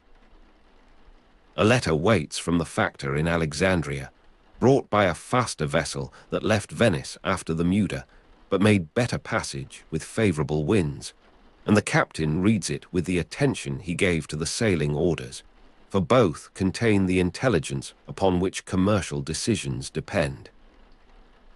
The letter speaks of pepper prices and the availability of cinnamon, ginger, cloves, nutmeg, silk, and precious stones, the range of goods that makes the voyage profitable beyond the cost of 60 men each, and their provisions for weeks at sea. Venice maintained merchant colonies in Alexandria, Acre, Constantinople, and Trebizond, and the factor writes from the established house in the Egyptian port with the confidence of one who knows his correspondence will reach its destination through the reliable network of Venetian communication. The taste of fresh water, cool from the Cretan springs, replaces for a moment the memory of hard biscuit and salted meat, though the monotony of ship's rations will resume with the next meal. Around you, the merchants are unloading nothing and loading nothing, for this is a pause for information and water, not for commerce, the exchange that happens here being of news and positions rather than goods. The heat rises from the Cretan harbour in the afternoon, and you seek the shade of a warehouse where bales of wool wait for shipment to markets further east. The smell of the bilge still clings to your clothing, that particular odour of salt-soaked timber and 60 men living in close quarters for weeks, and you wonder if it will ever fully wash away, or if it has become part of your substance now, the mark of a profession or a passage. The creak of oars working in unison comes from a galley entering the harbour, its drum setting the stroke for the final approach, and you watch the manoeuvring with the educated eye of one who has begun to understand the difficulty of what appears simple from a distance. The fleet departs with the evening wind, the sails filling as the hulls clear the harbour mouth and turn southeast toward the Egyptian coast. The captain reads the sailing orders once more, confirming the final leg of the voyage to Alexandria that will take approximately 3 weeks with favourable winds, though this last portion should require less than a week if the winds hold. You stand at the bow as darkness falls, the stars bright above, and the particular silence of the open sea returns, broken only by the passage of the hull through water that grows warmer with each degree of latitude descended. The days that follow establish their own rhythm, different from the Adriatic passage, the water calmer here, the air heavier with moisture, and the suggestion of land not far beyond the horizon. The sound of canvas filling with wind continues, the hull leaning into the breeze with a motion that has become familiar, almost forgotten in its regularity. You sleep and wake and stand your watch in the cycle that marks time more surely than any calendar, and the taste of hard biscuit and salted meat no longer seems remarkable, the monotony of ship's rations accepted as the condition of this life. The smell of the bilge, of salt-soaked timber, of 60 men living in close quarters for weeks, has become simply the air you breathe, noticed only when a shift of wind brings some other scent from the direction of the invisible shore. The Egyptian coast appears on a morning when the dawn comes earlier and hotter than you have known it, the low, sandy shoreline resolving from the haze in a line of pale gold that stretches without feature to north and south. You are standing at the bow when the lighthouse of Alexandria becomes visible before the city, its tower rising white against the paler sky, the beacon long extinguished in the daylight, but its presence still marking the harbour that has drawn ships for millennia. The heat rises from Egyptian sands in waves that shimmer above the water, distorting the coastline into mirages of lakes and vegetation that dissolve as the fleet approaches. The smell of spice warehouses on the Alexandrian waterfront reaches you before the city itself becomes distinct, a complex aroma of pepper and cinnamon, and the indefinable mixture of goods that have travelled from further east to concentrate in this port. Now the oars are brought out in the heat for the careful manoeuvring of the harbour approach, the creak of oars working in unison slower than at sea, the drum setting the stroke for precision rather than speed. The state convoy system reduces risks for individual merchants through organized protection, but the protection ends at the harbour, and the merchants must now trust to their own judgment and the reputation of the Venetian factor who supervises the exchange. In the harbour, bales of pepper are loaded by Egyptian stevedores, the Venetian factor supervising each measure with the attention that the most valuable cargo demands. Pepper was the most valuable cargo, with Venice holding a quasi-monopoly on its European distribution, and the care taken with its measurement reflects the profit that depends upon accurate accounting. You watch the stevedores at their work, their bodies bent beneath weights that seem impossible, their movements choreographed by long practice into an efficiency that the Factor has learned to trust. The heat rises from Egyptian sands and radiates from the wooden decking, and the smell of spice warehouses on the Alexandrian waterfront intensifies. The concentrated aroma of pepper and cinnamon, ginger, cloves, nutmeg, silk, and precious stones, all the goods that justify the voyage and the lives spent in its accomplishment. The captain reads the sailing orders a final time, confirming the dates by which the return voyage must commence, time to avoid the worst winter storms in the Adriatic. The regular convoy system, organized by the state from the 13th century, governs even this departure. The precision of Venetian commercial planning, extending across the months and the thousands of miles that separate the lagoon from this Egyptian harbor. You walk through the streets of the merchant quarter, where Venice maintained its colony, the architecture familiar in its adaptation to climate, the sounds of a language you understand mixing with those you do not, the particular condition of the diasporic trader who carries his city with him across the sea. The taste of fresh fruit, dates and figs, and the sharp sweetness of citrus replaces for a time the memory of hard biscuit and salted meat, the monotony of ship's rations interrupted by the abundance of this fertile coast. The return begins with the loading complete, the galleys heavier in the water than on the outward passage, the cargo worth more than the ships themselves, the vigilance constant against the risks that such value attracts. You are standing at the rail as the fleet clears the harbor, the lighthouse of Alexandria diminishing astern, the low, sandy coastline fading into the haze from which it emerged. The sound of canvas filling with wind carries a different quality now, the hull leaning into the breeze with the altered balance of a laden vessel, the response slower, more deliberate, requiring the accumulated knowledge of winds and currents to manage safely. The captain reads the sailing orders, the dates by which they must clear each point, the return voyage time to avoid the worst winter storms in the Adriatic. The passage northward establishes its own pattern, different from the outward journey, the urgency of departure replaced by the vigilance of return. The creak of oars working in unison comes more frequently now, the calms of the Egyptian coast following the fleet into the open sea, the drum setting the stroke for progress when the wind fails. The stars shift their patterns with the changing latitude, the night watches colder than you remember from the southward passage, the sudden coolness of open water more pronounced as the season advances.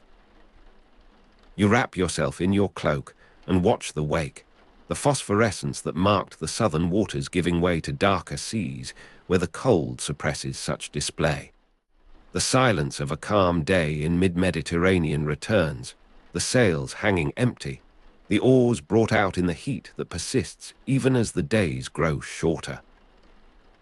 The taste of hard biscuit and salted meat resumes its dominance, the monotony of ship's rations unrelieved now by the interruptions of port, and you eat without tasting, sustaining your body for the labor of watch and sleep, and watch again. Crete appears again, the mountains of the interior visible in the clearer air of autumn, the fleet pausing for final provisions before the Adriatic passage. You walk again on stable ground, the strange sensation diminishing with repetition, and drink fresh water that tastes of the stone through which it has filtered, different from the water of Alexandria, different from the rain-caught supplies of the ship. The letter from the Factor remains in the captain's keeping, its information now part of the commercial record, the prices and quantities that will determine the success of this voyage in the ledgers of Venice.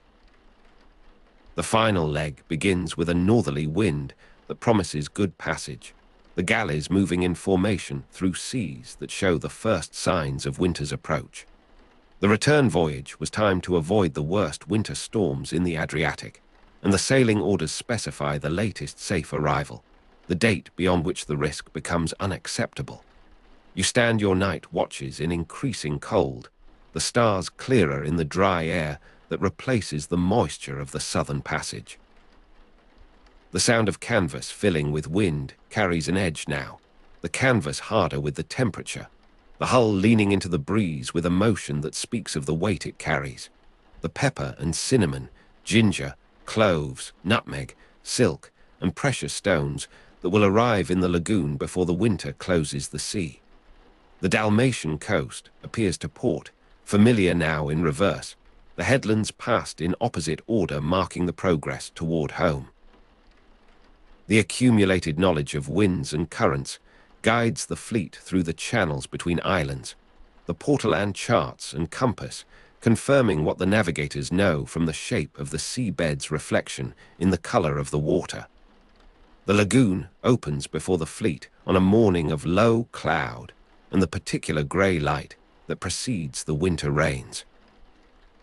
You are standing at the bow when the familiar silhouette of the campanile appears, the domes and towers of the city materializing from the mist in the order that you have known since childhood.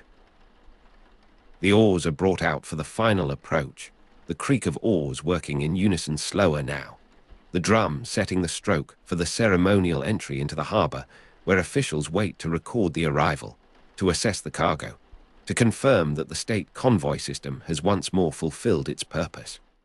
The hull leans into the last maneuver, and the water of the lagoon, still and grey beneath the overcast sky, receives the ship into the shelter from which it departed those weeks ago. Around you, the merchants are unloading their cargoes for the final time, the bales of pepper passing into the hands of the customs officers, the Venetian factor supervising each measure with the same attention he gave to the loading in Alexandria. For the profit of the voyage depends upon accurate accounting at both ends of the passage. The smell of spice warehouses on the Alexandrian waterfront has yielded to the salt air of the lagoon, the smoke of 1,000 hearths, the particular perfume of a city built upon water and fire, and the keeping of precise schedules. The galleys will return to their moorings near the arsenal, their painted hulls reflecting in the shallow harbor where children chase stray dogs between piles of coiled rope. And the cycle will begin again when the winds permit, the regular convoy system organized by the state from the 13th century, continuing its long operation. The accumulated knowledge of winds and currents passing to new navigators, the silence of the open sea waiting beyond the Lido for those who will venture upon it again. You are standing beneath the eastern arcades of the Piazza San Marco as the first grey light begins to separate the campanile from the clouds above it. The great square lies empty of its daytime crowds, and your footsteps echo against the stone paving with a hollow resonance that belongs only to this hour before commerce awakens. Around you, the Procurators of San Marco are arriving for the day's business, their robes heavy with brocade that catches what little light filters through the colonnade. The Republic of Venice, which existed from the 7th/8th century until 1797, has governed itself through such mornings for nearly 1,000 years, and the weight of that continuity presses upon the very air you breathe.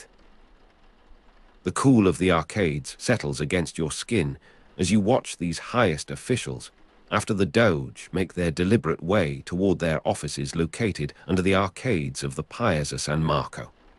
Their breath mingles faintly with the damp stone smell of the hour, and you notice how the brocade of their vestments, gold thread upon crimson silk, seems almost black in this insufficient light.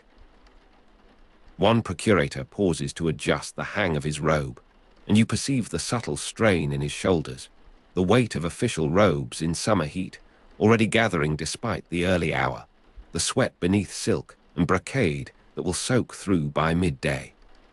The procurators administered the treasury of San Marco and the construction of public buildings, and their responsibilities have drawn them from palaces along the Grand Canal before the city has properly stirred. You follow at a distance as they enter the chambers beneath the arcades, where the smell of sealing wax and parchment in the record offices greets you like the exhalation of the building itself.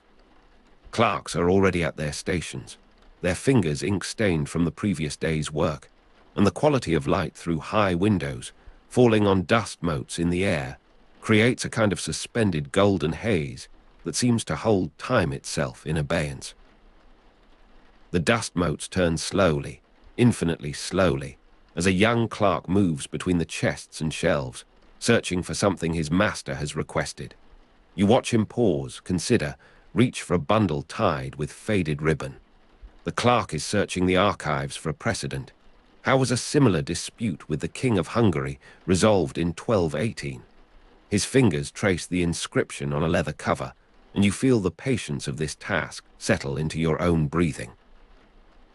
The Chancery maintained extensive archives of diplomatic correspondence, treaties, and administrative records, and somewhere in this labyrinth of accumulated memory lies the answer that will guide today's deliberation.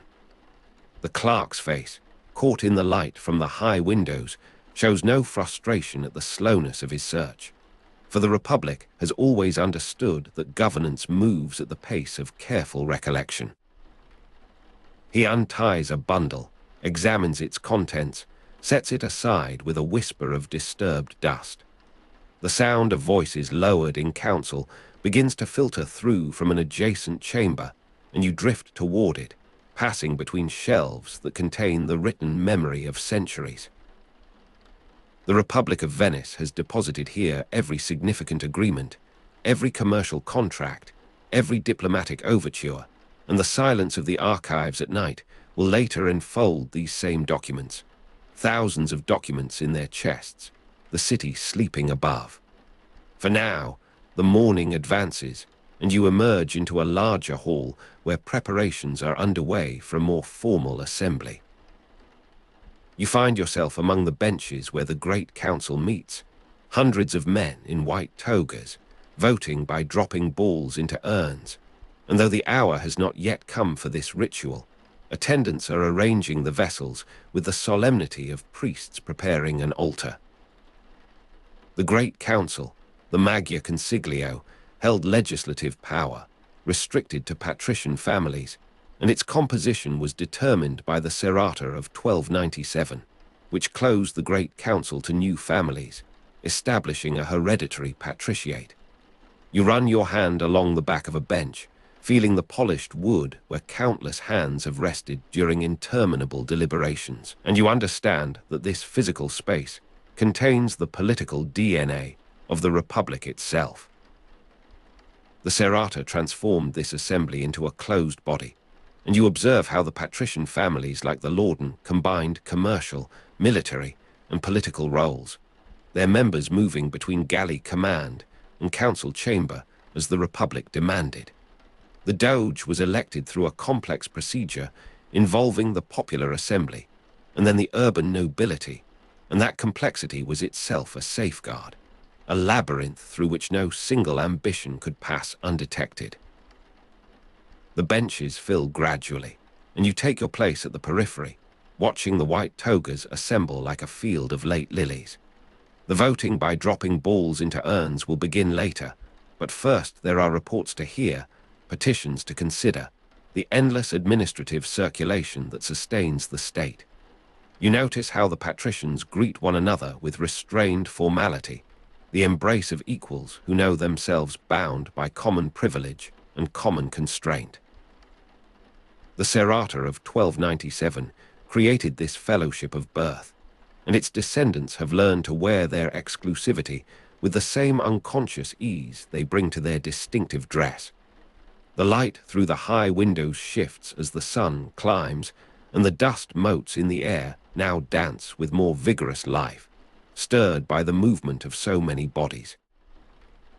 You feel the temperature rising in the chamber, and you observe the weight of official robes in summer heat becoming more apparent, the sweat beneath silk and brocade now visible at collars and temples.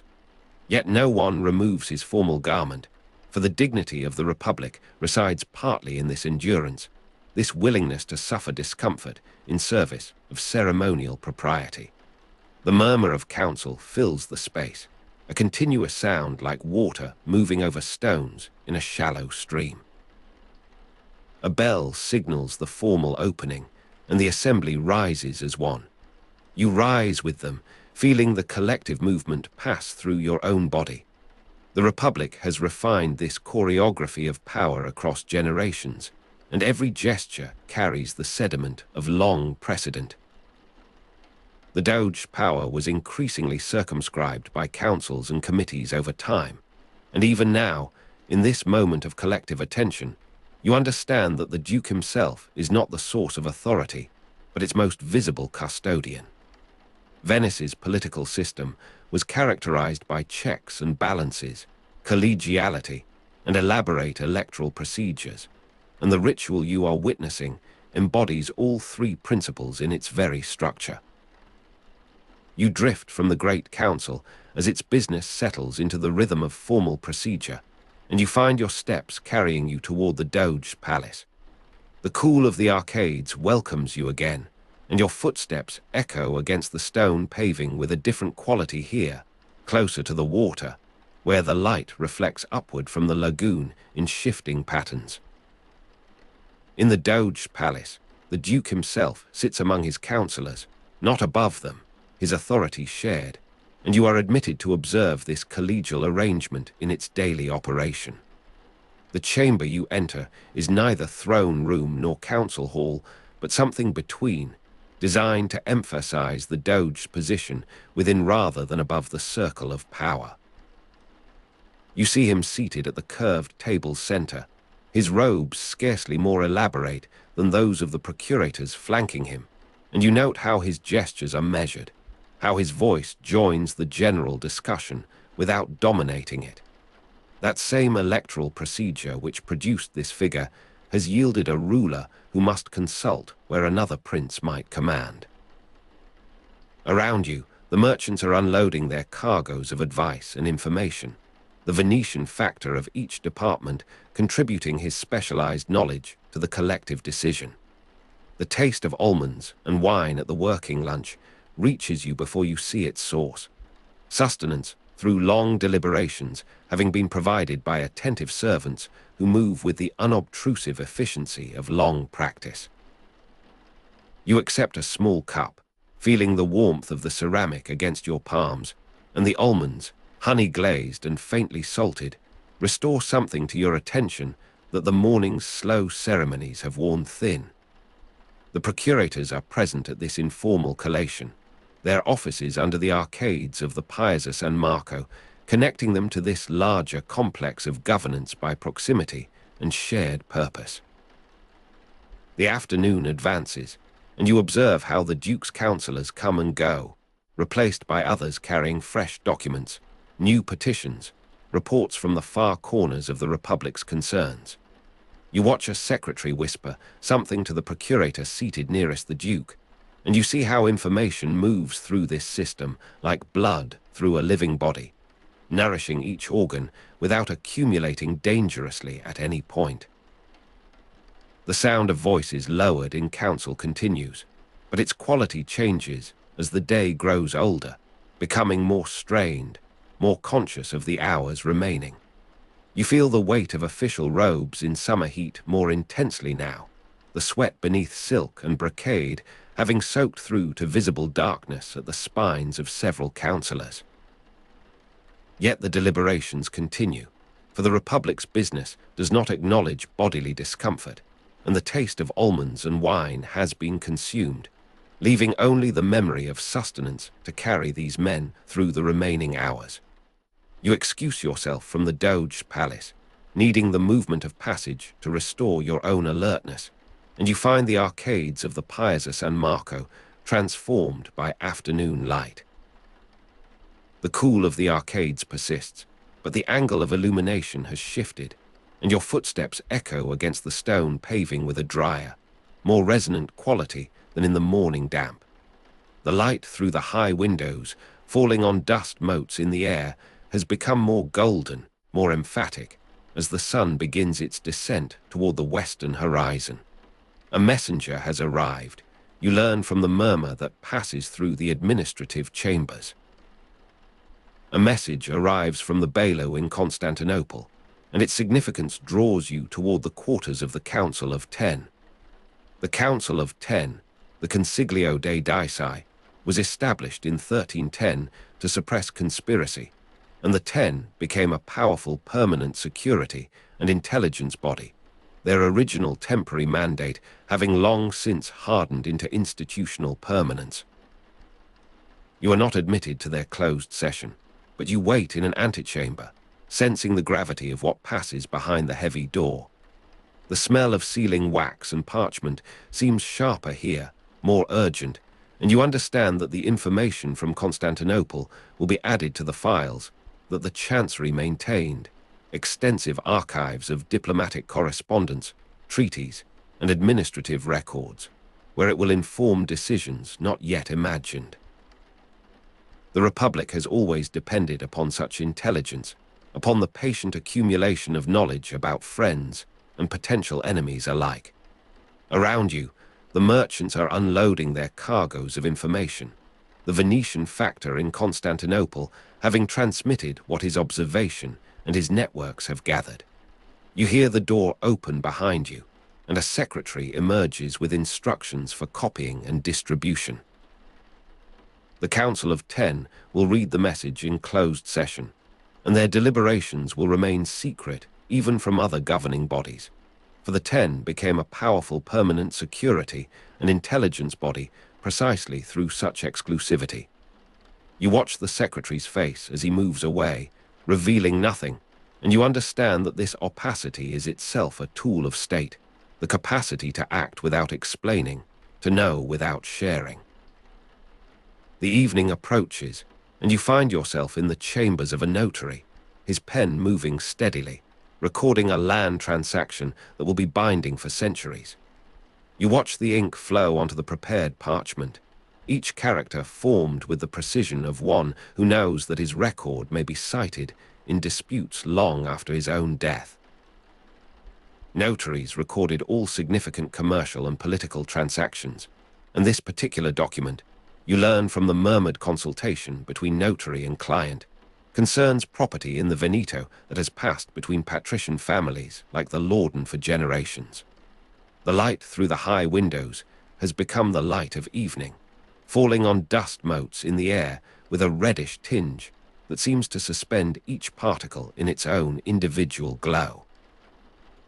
The notary works without haste, verifying each detail, requiring the witnesses to repeat their affirmations, for the stability of Venetian institutions was unusual among Italian city-states, and that stability rested partly upon such meticulous procedural observance. You feel the cool of the arcades beginning to return as the day's heat dissipates, and your footsteps, when you shift your position, echo against the stone paving with a softer, more exhausted sound. The taste of almonds and wine seems distant now, a memory from another day, though it was only hours ago. You have watched the Republic's governance unfold from dawn to dusk, and the accumulation of observation presses upon your own consciousness like the weight of the records that surround you. The notary's pen moves steadily, and you understand that this steady movement, repeated in chambers across the city, constitutes the Republic's true continuity, more than any single council or any individual doge.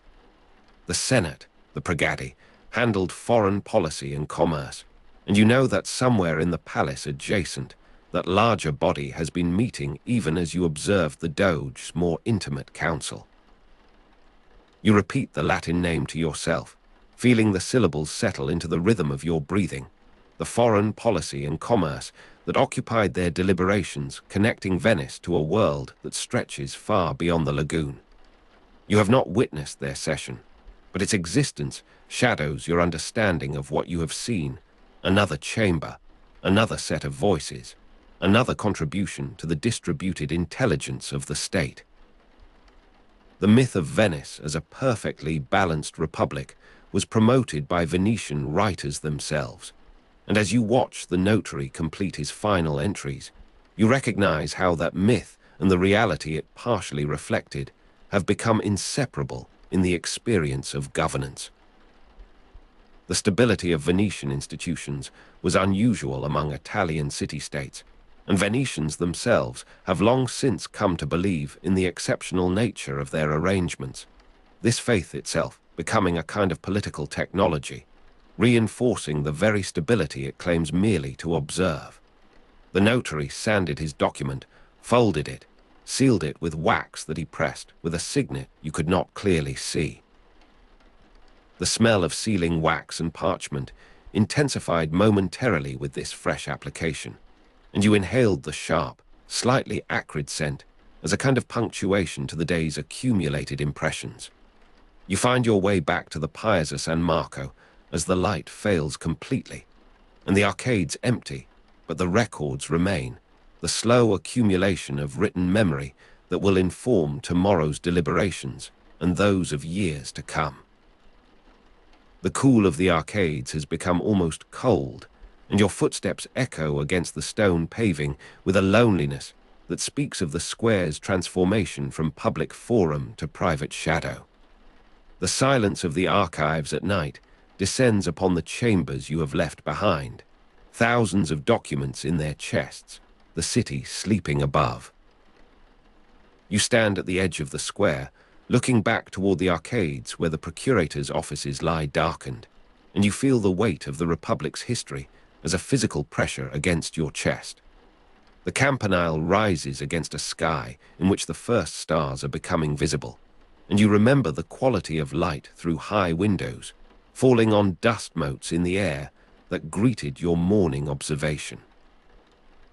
The dust has settled now, the motes have found their resting places, and the documents that absorbed the day's attention have been returned to their chests. A last clerk passes you, his step hurried, carrying something that could not wait for morning, and you watch him disappear beneath the arcades where the Procurators of San Marco will return when the light comes again. You understand this rhythm now, having watched it through a full turning of the day. The lagoon breathes at the square's edge, and you move toward it, leaving the governance you have observed to its nightly suspension. The sound of voices lowered in council has given way to the softer sounds of water against stone, of a city reducing itself to the minimum of nocturnal activity. The weight of official robes in summer heat has been lifted, hung in wardrobes, left to air in chambers where their wearers now seek the relief of sleep. The sweat beneath silk and brocade has dried, or been washed away, and the bodies that sustain the Republic's deliberations have been released to their private needs. You stand at the water's edge, and the cool of the arcades seems to follow you, a memory of shelter that contrasts with the open expanse before you. Yet you know, from what you have witnessed, that this order is not given but made, remade each day in countless individual acts of attention and procedure. The stars multiply above the lagoon, and you feel the day you have spent settling into your body like a kind of knowledge that precedes understanding. The Serrata of 1297 closed the Great Council to new families, establishing a hereditary patriciate, and that closure has produced the world you have inhabited, the faces you have observed, the gestures and formulations that constitute Venetian governance. A fish breaks the surface of the water, and the ripples expand toward you, visible even in the dim starlight. You watch them dissipate, and you think of the notary's pen moving steadily, recording a land transaction that will be binding for centuries, the ripples of that act expanding through time in ways no observer can trace. The notaries recorded all significant commercial and political transactions, and their steady pens have created a kind of continuous surface upon which the Republic floats, supported by the accumulated density of its own documentation. The night deepens, and you know that somewhere the Council of 10 continues its vigilance, for the 10 became a powerful permanent security and intelligence body, and security knows no convenient hours. The message from the bailo in Constantinople has been absorbed into their deliberations, and its consequences will unfold in actions you will not witness, decisions taken in other closed sessions, other sealed instructions carried by other messengers. You turn back toward the square, and the campanile now seems to lean slightly, an effect of perspective and fatigue, the long day's observations pressing upon your own capacity for attention.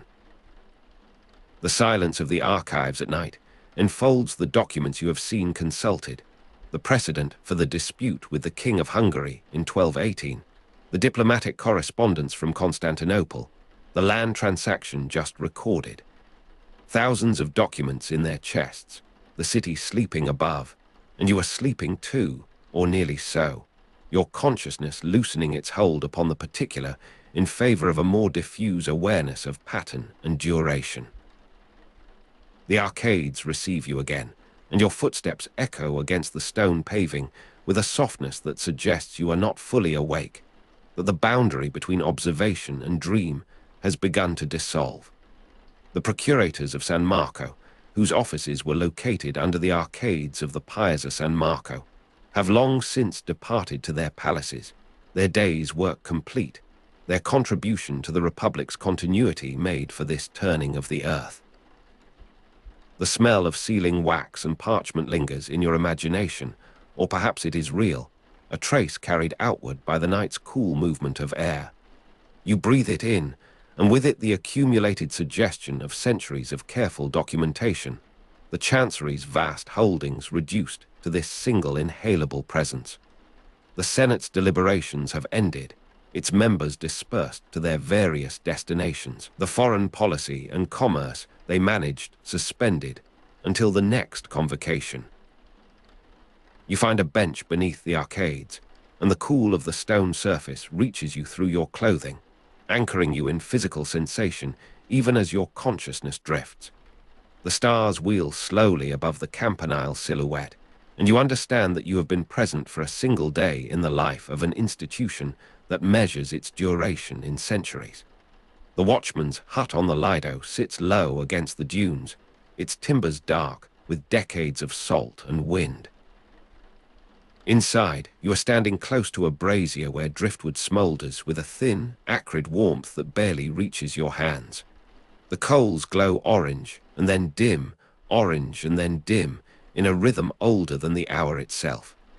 Around you, the walls are hung with spare cloaks, a leather bucket, the rusted backbone of a signal lantern that has not been needed in weeks. The night watch on the Lido was a regular duty, the keepers scanning the dark horizon through every season of the Venetian year, and tonight that duty has fallen to men whose faces you can barely see in the low red light. The Adriatic stretches invisible beyond the surf sound, that constant companion of the outer shore, indifferent to human waiting. The darkness of a moonless night on the Lido surrounds you completely, the stars the only light, the Milky Way a bright river flowing from horizon to horizon. No lantern burns on the water. No sail breaks the star reflection. You have been told that families waited months for news of ships that might be lost to storm or piracy. And in this darkness, you understand the weight of that waiting, the way uncertainty accumulates like sediment in the soul. The smell of a small fire of driftwood, the only warmth against the sea wind, mixes with the sharper scent of brine and the faint animal smell of the watchman's damp wool. Someone shifts on the wooden bench. Someone coughs. The surf on the outer shore speaks its endless syllable, neither word nor silence, and you find yourself listening for something else within it, some pattern that would mean arrival.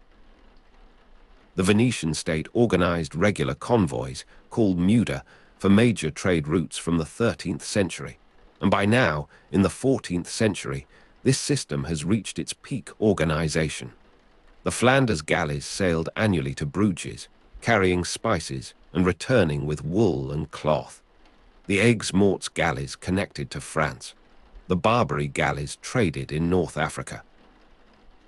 Each of these fleets moves through waters where piracy from Dalmatian ports and Muslim raiders is a constant threat, where the Genoese are the most dangerous competitors, with 4 major wars between the two republics still living memory for the older men.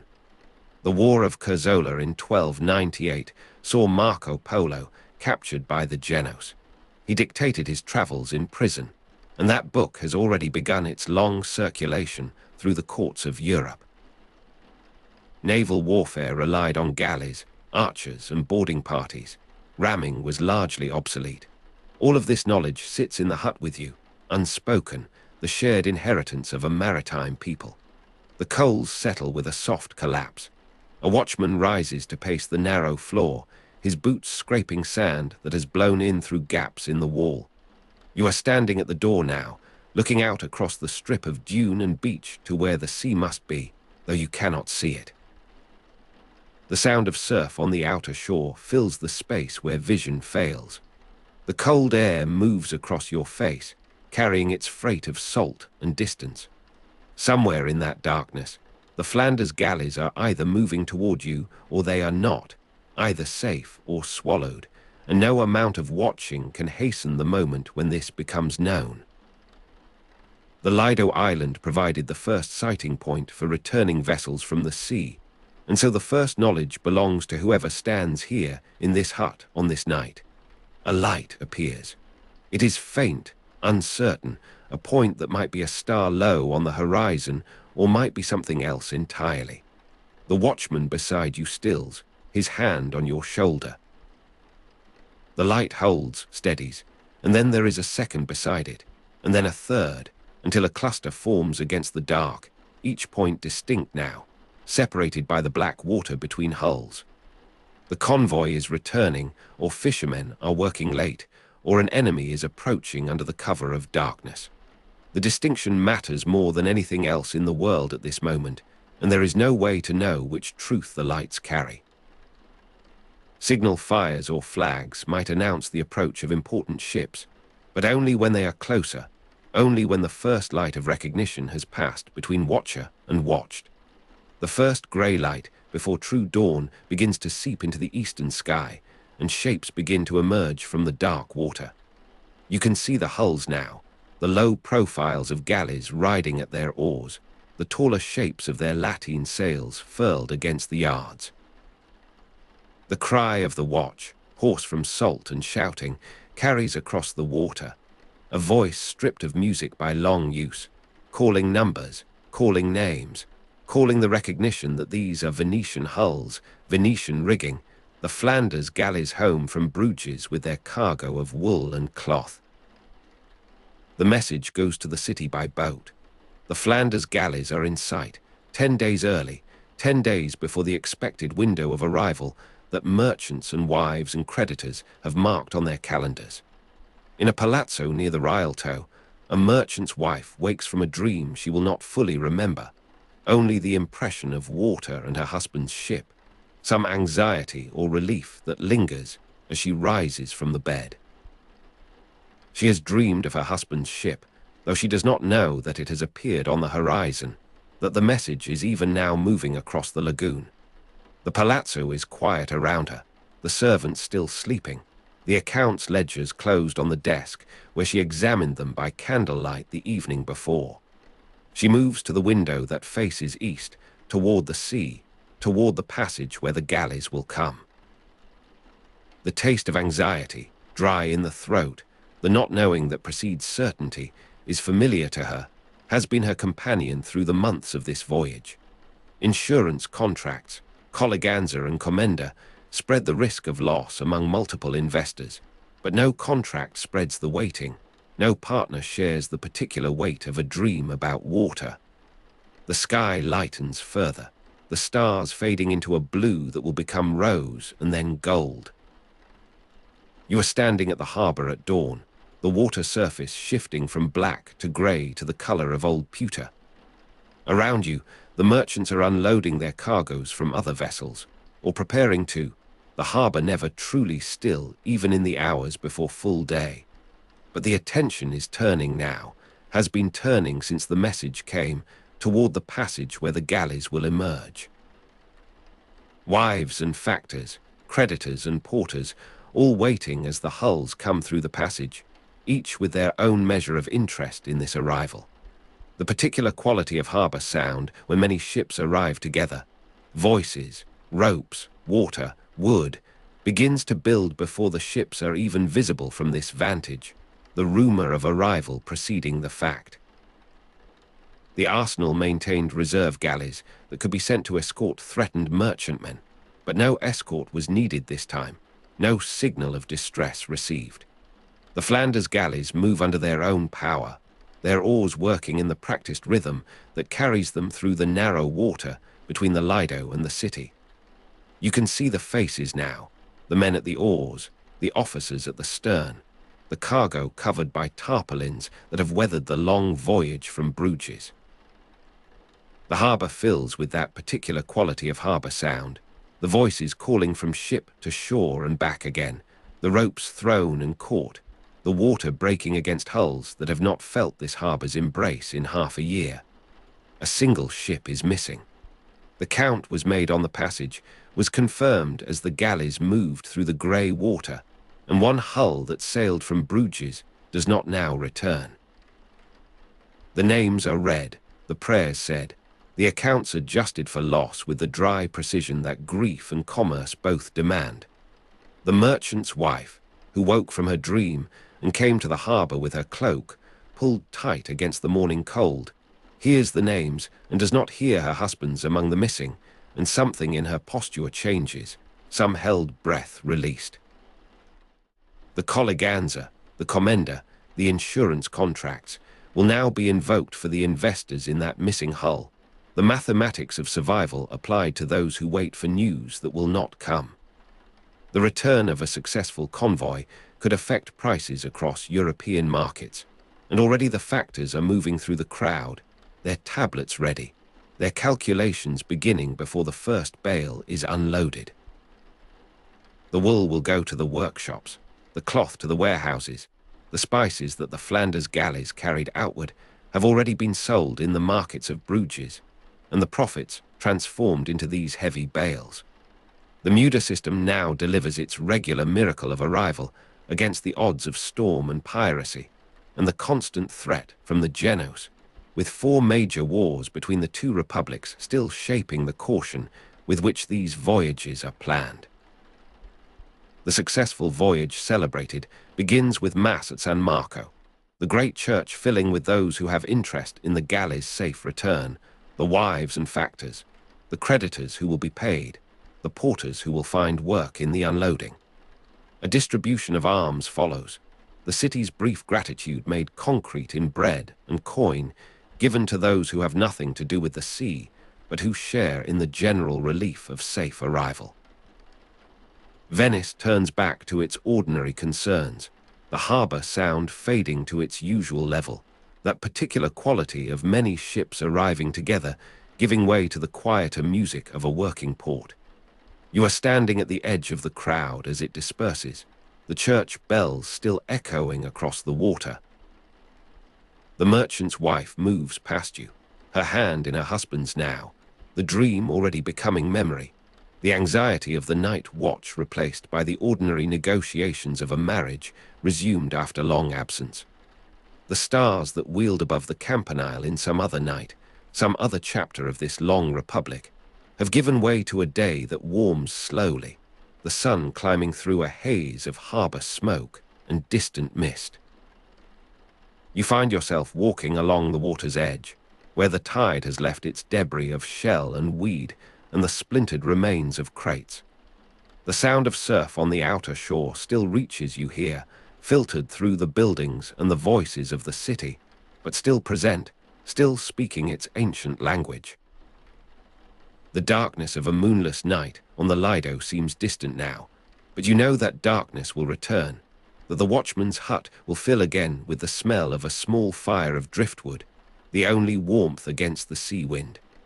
A factor sits on a bollard near where you walk, his tablet open, his stylus moving in the calculations that will determine how much profit, how much loss, how much gratitude or recrimination will follow this arrival.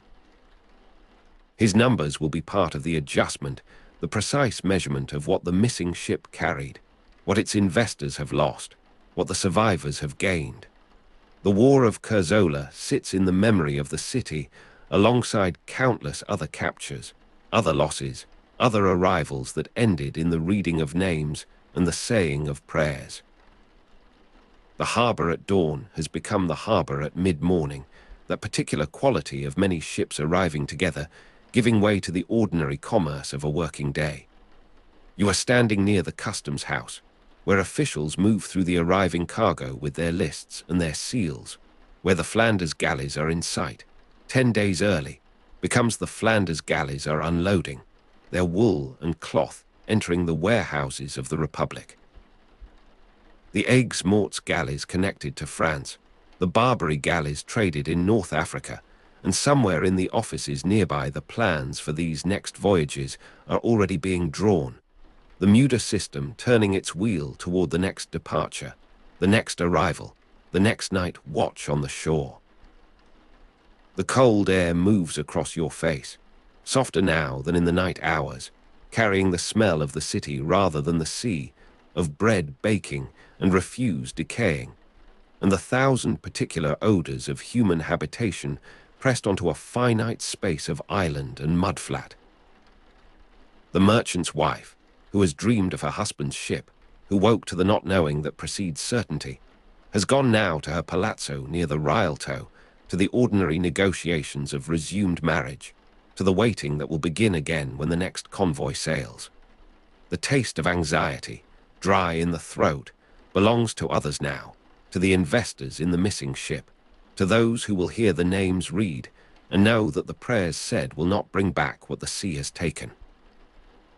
Naval warfare relied on galleys, archers, and boarding parties. Ramming was largely obsolete, and the men who would fight from those decks practiced their skills in other waters, against other enemies. The piracy from Dalmatian ports and Muslim raiders that is a constant threat, requiring constant preparation. The Genos are the most dangerous competitors, with 4 major wars between the two republics, and the peace that allows this celebration is understood as temporary, as all peace between rivals must be. The first grey light before true dawn, when shapes begin to emerge from the dark water, has given way to full day, and you find yourself moving through streets that have absorbed the news of arrival, that have already begun to forget the particular tension of waiting. The successful voyage celebrated has already become part of the accumulated past, one more arrival in centuries of arrivals, one more safe return against the odds that the sea and its enemies present. The stars the only light, the Milky Way a bright river, will return, and with them the watchmen in their hut on the Lido, the brazier against the damp, the sea invisible beyond the surf sound. You are standing at a small bridge now, looking down at water that moves with the tidal pulse of the lagoon, carrying the refuse of the city toward the open sea. Around you, the merchants are unloading their cargoes still, or preparing the next cargoes for departure, the cycle of the Muda turning through its ordained seasons. The Flanders galleys sailed annually to Bruges, carrying spices and returning with wool and cloth, and the Flanders galleys will sail again, the pattern repeating across years that the participants do not think of as history, only as life, only as the ordinary miracle of commerce conducted across dangerous water. The Venetian state organized regular convoys for major trade routes from the 13th century, and you, standing on this bridge in the full light of a day that began in darkness and anxiety, are present for one moment of that long organization. The 14th century, which saw the peak of this system, stretches around you in all directions. The past of the 13th century still present in the institutions that govern this arrival. The future of the 15th century still hidden in the choices made today. The particular quality of harbour sound has faded to memory, replaced by the quieter music of a working port, but you carry it with you now, as you carry the darkness of a moonless night on the Lido, the stars the only light, the Milky Way a bright river. The smell of a small fire of driftwood lingers in your clothing, mixing with the bread smell and the refuse smell and the 1,000 particular odours of this city built on water. The cold air moves across your face, softer now, carrying the afternoon warmth that has accumulated in stone and plaster, in the surfaces that absorb and release the sun's heat according to their own slow rhythm. You find yourself at the edge of the city again, where the lagoon opens toward the sea, toward the passage where the galleys came through the grey light of dawn. The sound of surf on the outer shore reaches you here, clearer than in the streets, the ancient voice that has spoken through every arrival and every loss. Messages will continue to go to the city by boat. The Flanders galleys are in sight, 10 days early or 10 days late, or never sighted at all. You are standing at the harbour at dawn, or at dusk, or in the full light of midday, the time becoming fluid as you remain present in this place that measures duration differently than you are accustomed to measure it. The colleganza, the commenda, the insurance contracts, have protected her husband's partners, if not her own peace of mind, and the accounts adjusted for loss will be balanced by the accounts adjusted for profit, the mathematics of survival applied to the living as well as to the missing. The harbour fills with wives and factors, creditors and porters, all waiting as the hulls come through the passage, and this scene will repeat, has repeated, across the years of the Muda system's operation, the peak organization of the 14th century giving way to whatever adaptations the future requires. The particular quality of harbour sound becomes, in your memory, the sound of this city itself, the voices, ropes, water, wood, combining into a music that speaks of commerce and survival, of the ordinary miracle of safe return. The first grey light before true dawn becomes in your memory the moment of transition, the threshold between uncertainty and fact, between the dream of arrival and its actuality. You are standing at the edge of the water as the day moves toward evening, the light softening, the shadows lengthening across the surfaces of the lagoon. The cold air moves across your face, carrying now the coolness that precedes night, the return of darkness and stars and the watchman's vigil. But you carry it with you, as you carry the smell of a small fire of driftwood, as you carry the sound of surf on the outer shore, constant, indifferent to human waiting. The successful voyage celebrated has entered the record, has become part of the accumulated weight of safe arrivals that justifies the next departure, the next risk, the next night of watching. The darkness of a moonless night on the Lido waits for you, for the watchman, for whoever stands in the hut with the brazier against the damp, listening for the first sound that might mean the convoy returning, or fishermen, or an enemy. Piracy from Dalmatian ports and Muslim raiders was a constant threat. The Genos are the most dangerous competitors, with 4 major wars between the two republics, and against these threats the watch continues, the preparation continues, the reading of names and saying of prayers, and adjusting of accounts for loss continues. Naval warfare fog on the lagoon. Venice before dawn you are standing at the edge of the Piazzetta, where the 2 columns rise toward a sky you cannot see. The fog has come down over Venice in the last hour of night, and it has taken everything with it. The column of St. Theodore is a ghost beside you, its stone surface beaded with cold moisture. The column of the Lion of St. Mark stands a few paces away, and beyond it there is nothing, only grey, only the sensation of depth without visible proof. You cannot see the basilica, you cannot see the campanile. The Tower of San Marco, which has watched over this city since the 9th century, has been erased by the fog that the Venetian lagoon so frequently produces, especially in these autumn and winter months when the warm sea meets the colder air above the water. The stillness is absolute. Sound does not travel through this fog. It is absorbed, muffled, turned back upon itself. You hear your own breathing and the faint pulse of blood in your ears, and beyond that a silence that travellers across the centuries have noted in their journals and letters. The silence of fog-bound Venice is unlike any other quiet in the world, because it is not empty but full, dense with the withheld presence of a city that you know surrounds you but cannot perceive. The world has been reduced to a few meters of grey, and within this small sphere you stand alone, suspended between water and air, between night and the dawn that has not yet begun. The cold moisture settles on your face, on your eyelashes, in the folds of your clothing. You feel it in your lungs with each slow breath, the damp that penetrates every layer, that finds its way through wool and linen to the skin beneath. The smell of the lagoon is concentrated in this fog, distilled to its essential elements. The salt of the Adriatic, the mud of the shallows, the faint sulfur of organic decay from the marshes beyond the city. These are the smells of Venice's foundation, of the place from which the city was built, and to which, in moments like this, it seems to be returning. You move toward where you know the water begins, where the Molo runs along the edge of the basin. Your footsteps on the stone are soft, the sound swallowed before it can echo. The fog lightens for a moment, or seems to, and you catch a glimpse of movement on the water, a shape that resolves into a small boat, then dissolves again. The boatman is navigating by memory, by the sound of water against familiar walls, by the knowledge of every turn in these channels that he has traveled since childhood. The fog can reduce visibility to meters, and in such conditions navigation becomes an act of recollection, of feeling one's way through a city that exists now only in the mind. The boat passes close enough that you hear the soft splash of his oar, the creak of wood, a cough that he suppresses.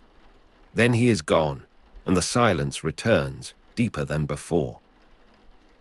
You imagine his progress through the fog, past the invisible facade of the Doge Palace, along the Riva degli Schiavoni, where the ships of a dozen nations once moored, into the narrower channels where the walls press close, and the water speaks against stone in tones known only to those who have learned to listen. The city had no wheeled vehicles.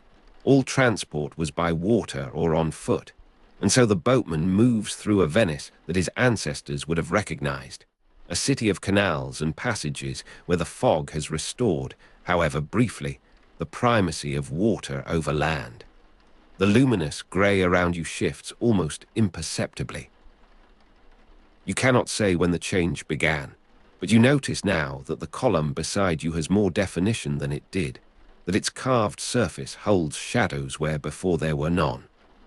The colour of fog light is neither day nor night, a quality particular to these hours before dawn, when the sun exists somewhere beyond the grey, but has not yet found its way through. This light softens every edge, blurs every distinction, makes stone and water and air into continuous substances that merge at boundaries you cannot locate. You walk slowly along the Molo, your hand brushing the cold metal of a mooring ring set into the stone.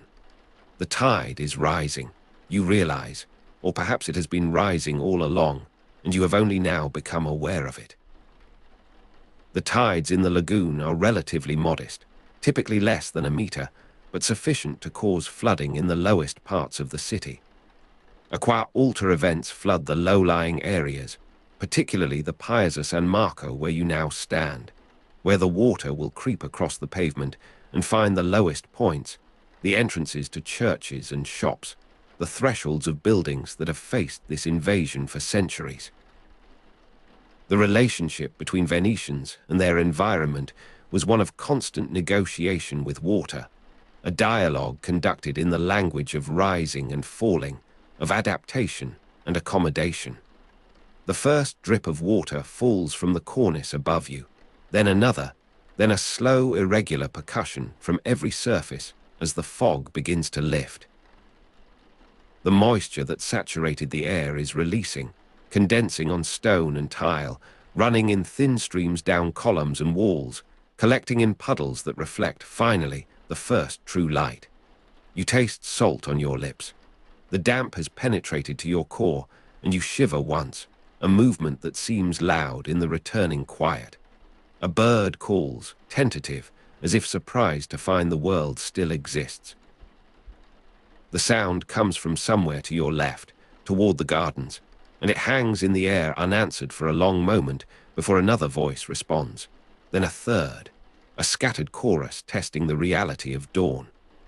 The first bird calls of morning in Venice have always carried this quality of uncertainty, of rediscovery, as if each day must be confirmed anew against the possibility that the lagoon has finally reclaimed what was taken from it. The grey is lighter now, has taken on a warmth that suggests the sun's presence behind the remaining veil. You can see the outline of the Doge Palace, its Gothic arcade emerging as if from deep water, the stone of its facade dark with moisture. Istrian stone was imported for facing buildings, being more durable than local brick, and you can see why this choice mattered, why the builders of Venice sought materials that could withstand the constant assault of salt and damp and the slow sinking that has been noted from the medieval period.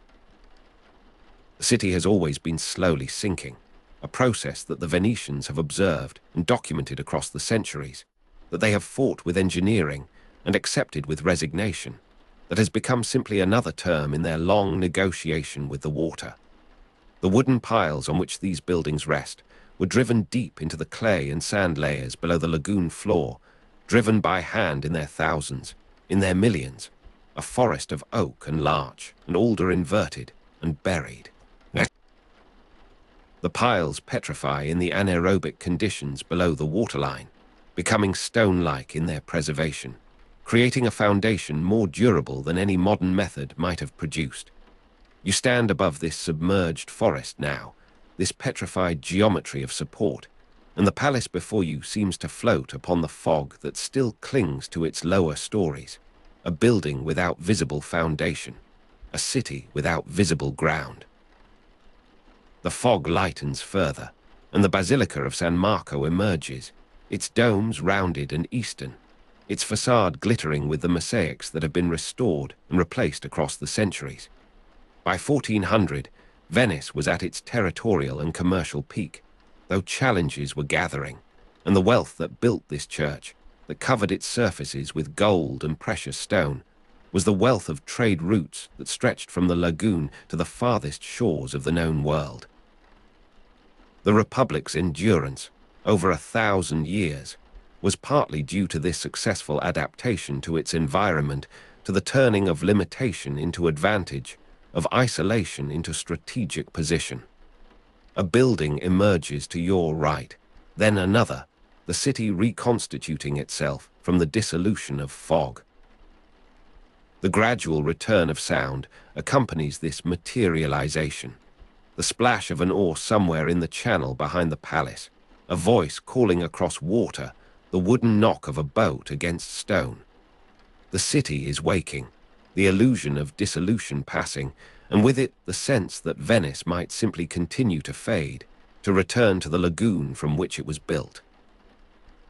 The city seems to have dissolved, returned to the lagoon from which it was built, but now it refuses this return, asserts itself again in stone and water and the accumulated weight of centuries. You walk toward the Piazzetta's opening to the water, where the basin of San Marco spreads before you. The fog has retreated to the channels, to the open water beyond the islands, and you can see the ghost shapes of boats at anchor, the masts of ships that have ridden out the night in this harbour that has sheltered commerce for 1,000 years. The sun finds Venice intact, the ships at anchor, the Republic continuing, and the light that falls upon the water is gold now, rich with the particulate moisture that still hangs in the air. The first market boats arrive, their prows cutting through still water that reflects nothing, then something, then the full bright sky of morning.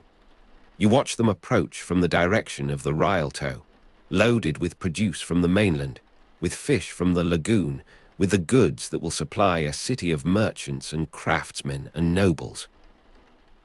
The boatmen call to one another, their voices carrying clearly now across the open water, and the sound of their passage, the rhythm of their oars, joins the growing symphony of the waking city. A patrician rises in his palace, somewhere behind you, in one of the great houses that line the Grand Canal or face upon smaller waterways where the water lapping at the water door below marks the beginning of his day. You imagine him dressing in the cold morning, the servants bringing warmed water, the careful arrangement of clothing that denotes his station.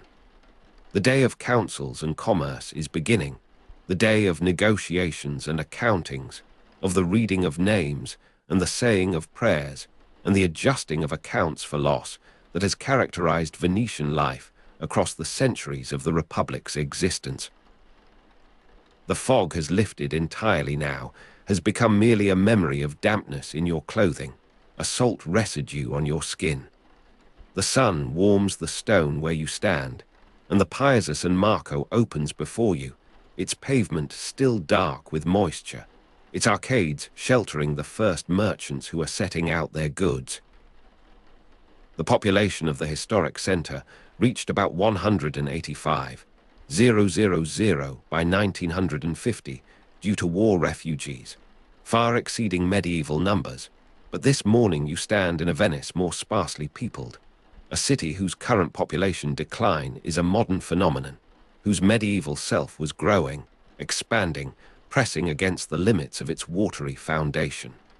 You move into the Piazza, and your footsteps echo now, the sound returning to you from the surrounding buildings. The Basilica's facade gleams in the full morning light, its horses watching from above the portal with blank bronze eyes. The campanile rises clean and vertical against a sky that has become blue, that has become simply weather, simply the sky above an ordinary day. The absolute stillness of fog has given way to the ordinary movement of air, to the circulation of breeze that carries smells of baking bread and roasting coffee from the cafes opening around the square. The drip of water continues from the eaves, but slower now, the sun's warmth drawing the moisture upward as well as downward, returning it to the air from which it came. The cold moisture on your face has dried, or you have grown accustomed to it, the damp that penetrated every layer of clothing now merely a memory of discomfort. You breathe deeply, and the smell of the lagoon is dispersed, diluted by the ordinary smells of a city beginning its day, though if you concentrate you can still find it beneath the salt, the mud, the faint sulfur of decay that is Venice's true foundation. A bell begins to ring, then another, the morning sequence that marks the hours for those who live within their sound. The first bird calls have given way to the full chorus of morning, to the pigeons that rise in sudden flights from the pavement, to the gulls that wheel above the basin calling in their harsh voices. The gradual return of sound is complete now, the city fully present to itself again, the oars and voices, and waking noises that confirm the persistence of human habitation against the water that surrounds and sustains and threatens. You stand at the center of the Piazza, and the sun warms your shoulders through the damp of your clothing. The illusion of dissolution has passed completely, and Venice surrounds you in its full materiality, its stone and water, and the accumulated weight of centuries of negotiation with the lagoon. The wooden piles below your feet, the Istrian stone of the buildings, the petrified forest that supports it all, these remain invisible but present, the hidden architecture of a city that has refused to return to the water. The market boats have tied up along the river, and the merchants are unloading their cargoes, their voices carrying across the water in the cadences of a dozen dialects. You walk toward the water, and the sun finds your face, warm now, drying the last of the fog's moisture. The ships at anchor have become distinct, their rigging precise against the sky, their hulls rocking gently with the modest tide that continues its rise. The fog that the Venetian lagoon so frequently produces, especially in autumn and winter, has become merely a thinning veil on the horizon, a last reluctance to release the city to full visibility. You watch it dissipate, the blue of sky and water expanding to fill the space where grey had been, and the world returns to its ordinary colors, its ordinary distances, its ordinary possibility of movement and sight. The luminous grey that softens every edge has given way to the harder light of full morning, to shadows with defined edges, to the clarity that permits navigation by sight rather than memory. A patrician emerges from his water door below, steps into a waiting boat, and is rowed away toward the center of power, toward the councils that will determine the city's course through another year of its long history. The Portuguese opening of the sea route to India in 1498 would eventually undermine Venice's spice monopoly, would redirect the currents of commerce around the Cape of Good Hope and away from the Mediterranean, would transform this city from the center of a network to a node of diminishing importance. But this morning, in this light, such futures are unimaginable. The city reconstitutes itself with each dawn, asserts its persistence against the dissolution that fog and water and time propose. Medieval Venice was growing, and the growth you witness in this morning's activity, in the market boats and the patrician's departure and the ordinary commerce of an ordinary day, is the growth of a city that believes itself eternal. The sun climbs higher, and the last traces of fog burn away from the distant islands, from the glass factories of Murano, from the cemetery island of San Michele, where the dead of Venice accumulate in their stone memorials. The wooden piles on which buildings rest, driven deep into the clay and sand layers, continue their slow transformation below the waterline, the anaerobic conditions preserving what air would destroy. The piles become stone-like, creating a foundation that outlasts the buildings it supports, that will remain when the last stone of Venice has fallen. You stand at the harbor at dawn, and the city surrounds you in its full presence, its full assertion of continuity against the entropy that fog had suggested. The first market boats have unloaded their cargoes, the merchants have dispersed, the patrician has reached his destination. The ordinary day proceeds in its ordinary course, and the negotiation with water continues, as it has continued for centuries, as it will continue until the last inhabitant departs, and the lagoon reclaims what was always, fundamentally, its own. The silence of fog-bound Venice, noted by travelers across centuries, has given way to the noise of human habitation, to the sounds that confirm persistence and purpose. The cold moisture on your face, in your lungs, the damp that penetrated every layer of clothing, has become merely the memory of a night passed in the presence of dissolution, of a city that refused to dissolve. The smell of the lagoon concentrated, salt and mud, and the faint sulfur of decay, lingers in your clothing, in your hair, a reminder of what surrounds and sustains. The drip of water from every surface has slowed to isolated drops, to the occasional percussion of moisture released from its temporary hold.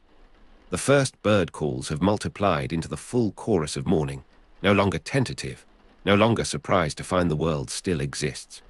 The color of fog light, neither day nor night, has been replaced by the true gold of full morning, by the blue of sky reflected in water that now mirrors the world with perfect fidelity. You walk slowly back across the piazza, and your footsteps ring clearly on the stone, the sound carrying to the surrounding buildings and returning to you in echoes that confirm the solidity of what surrounds you.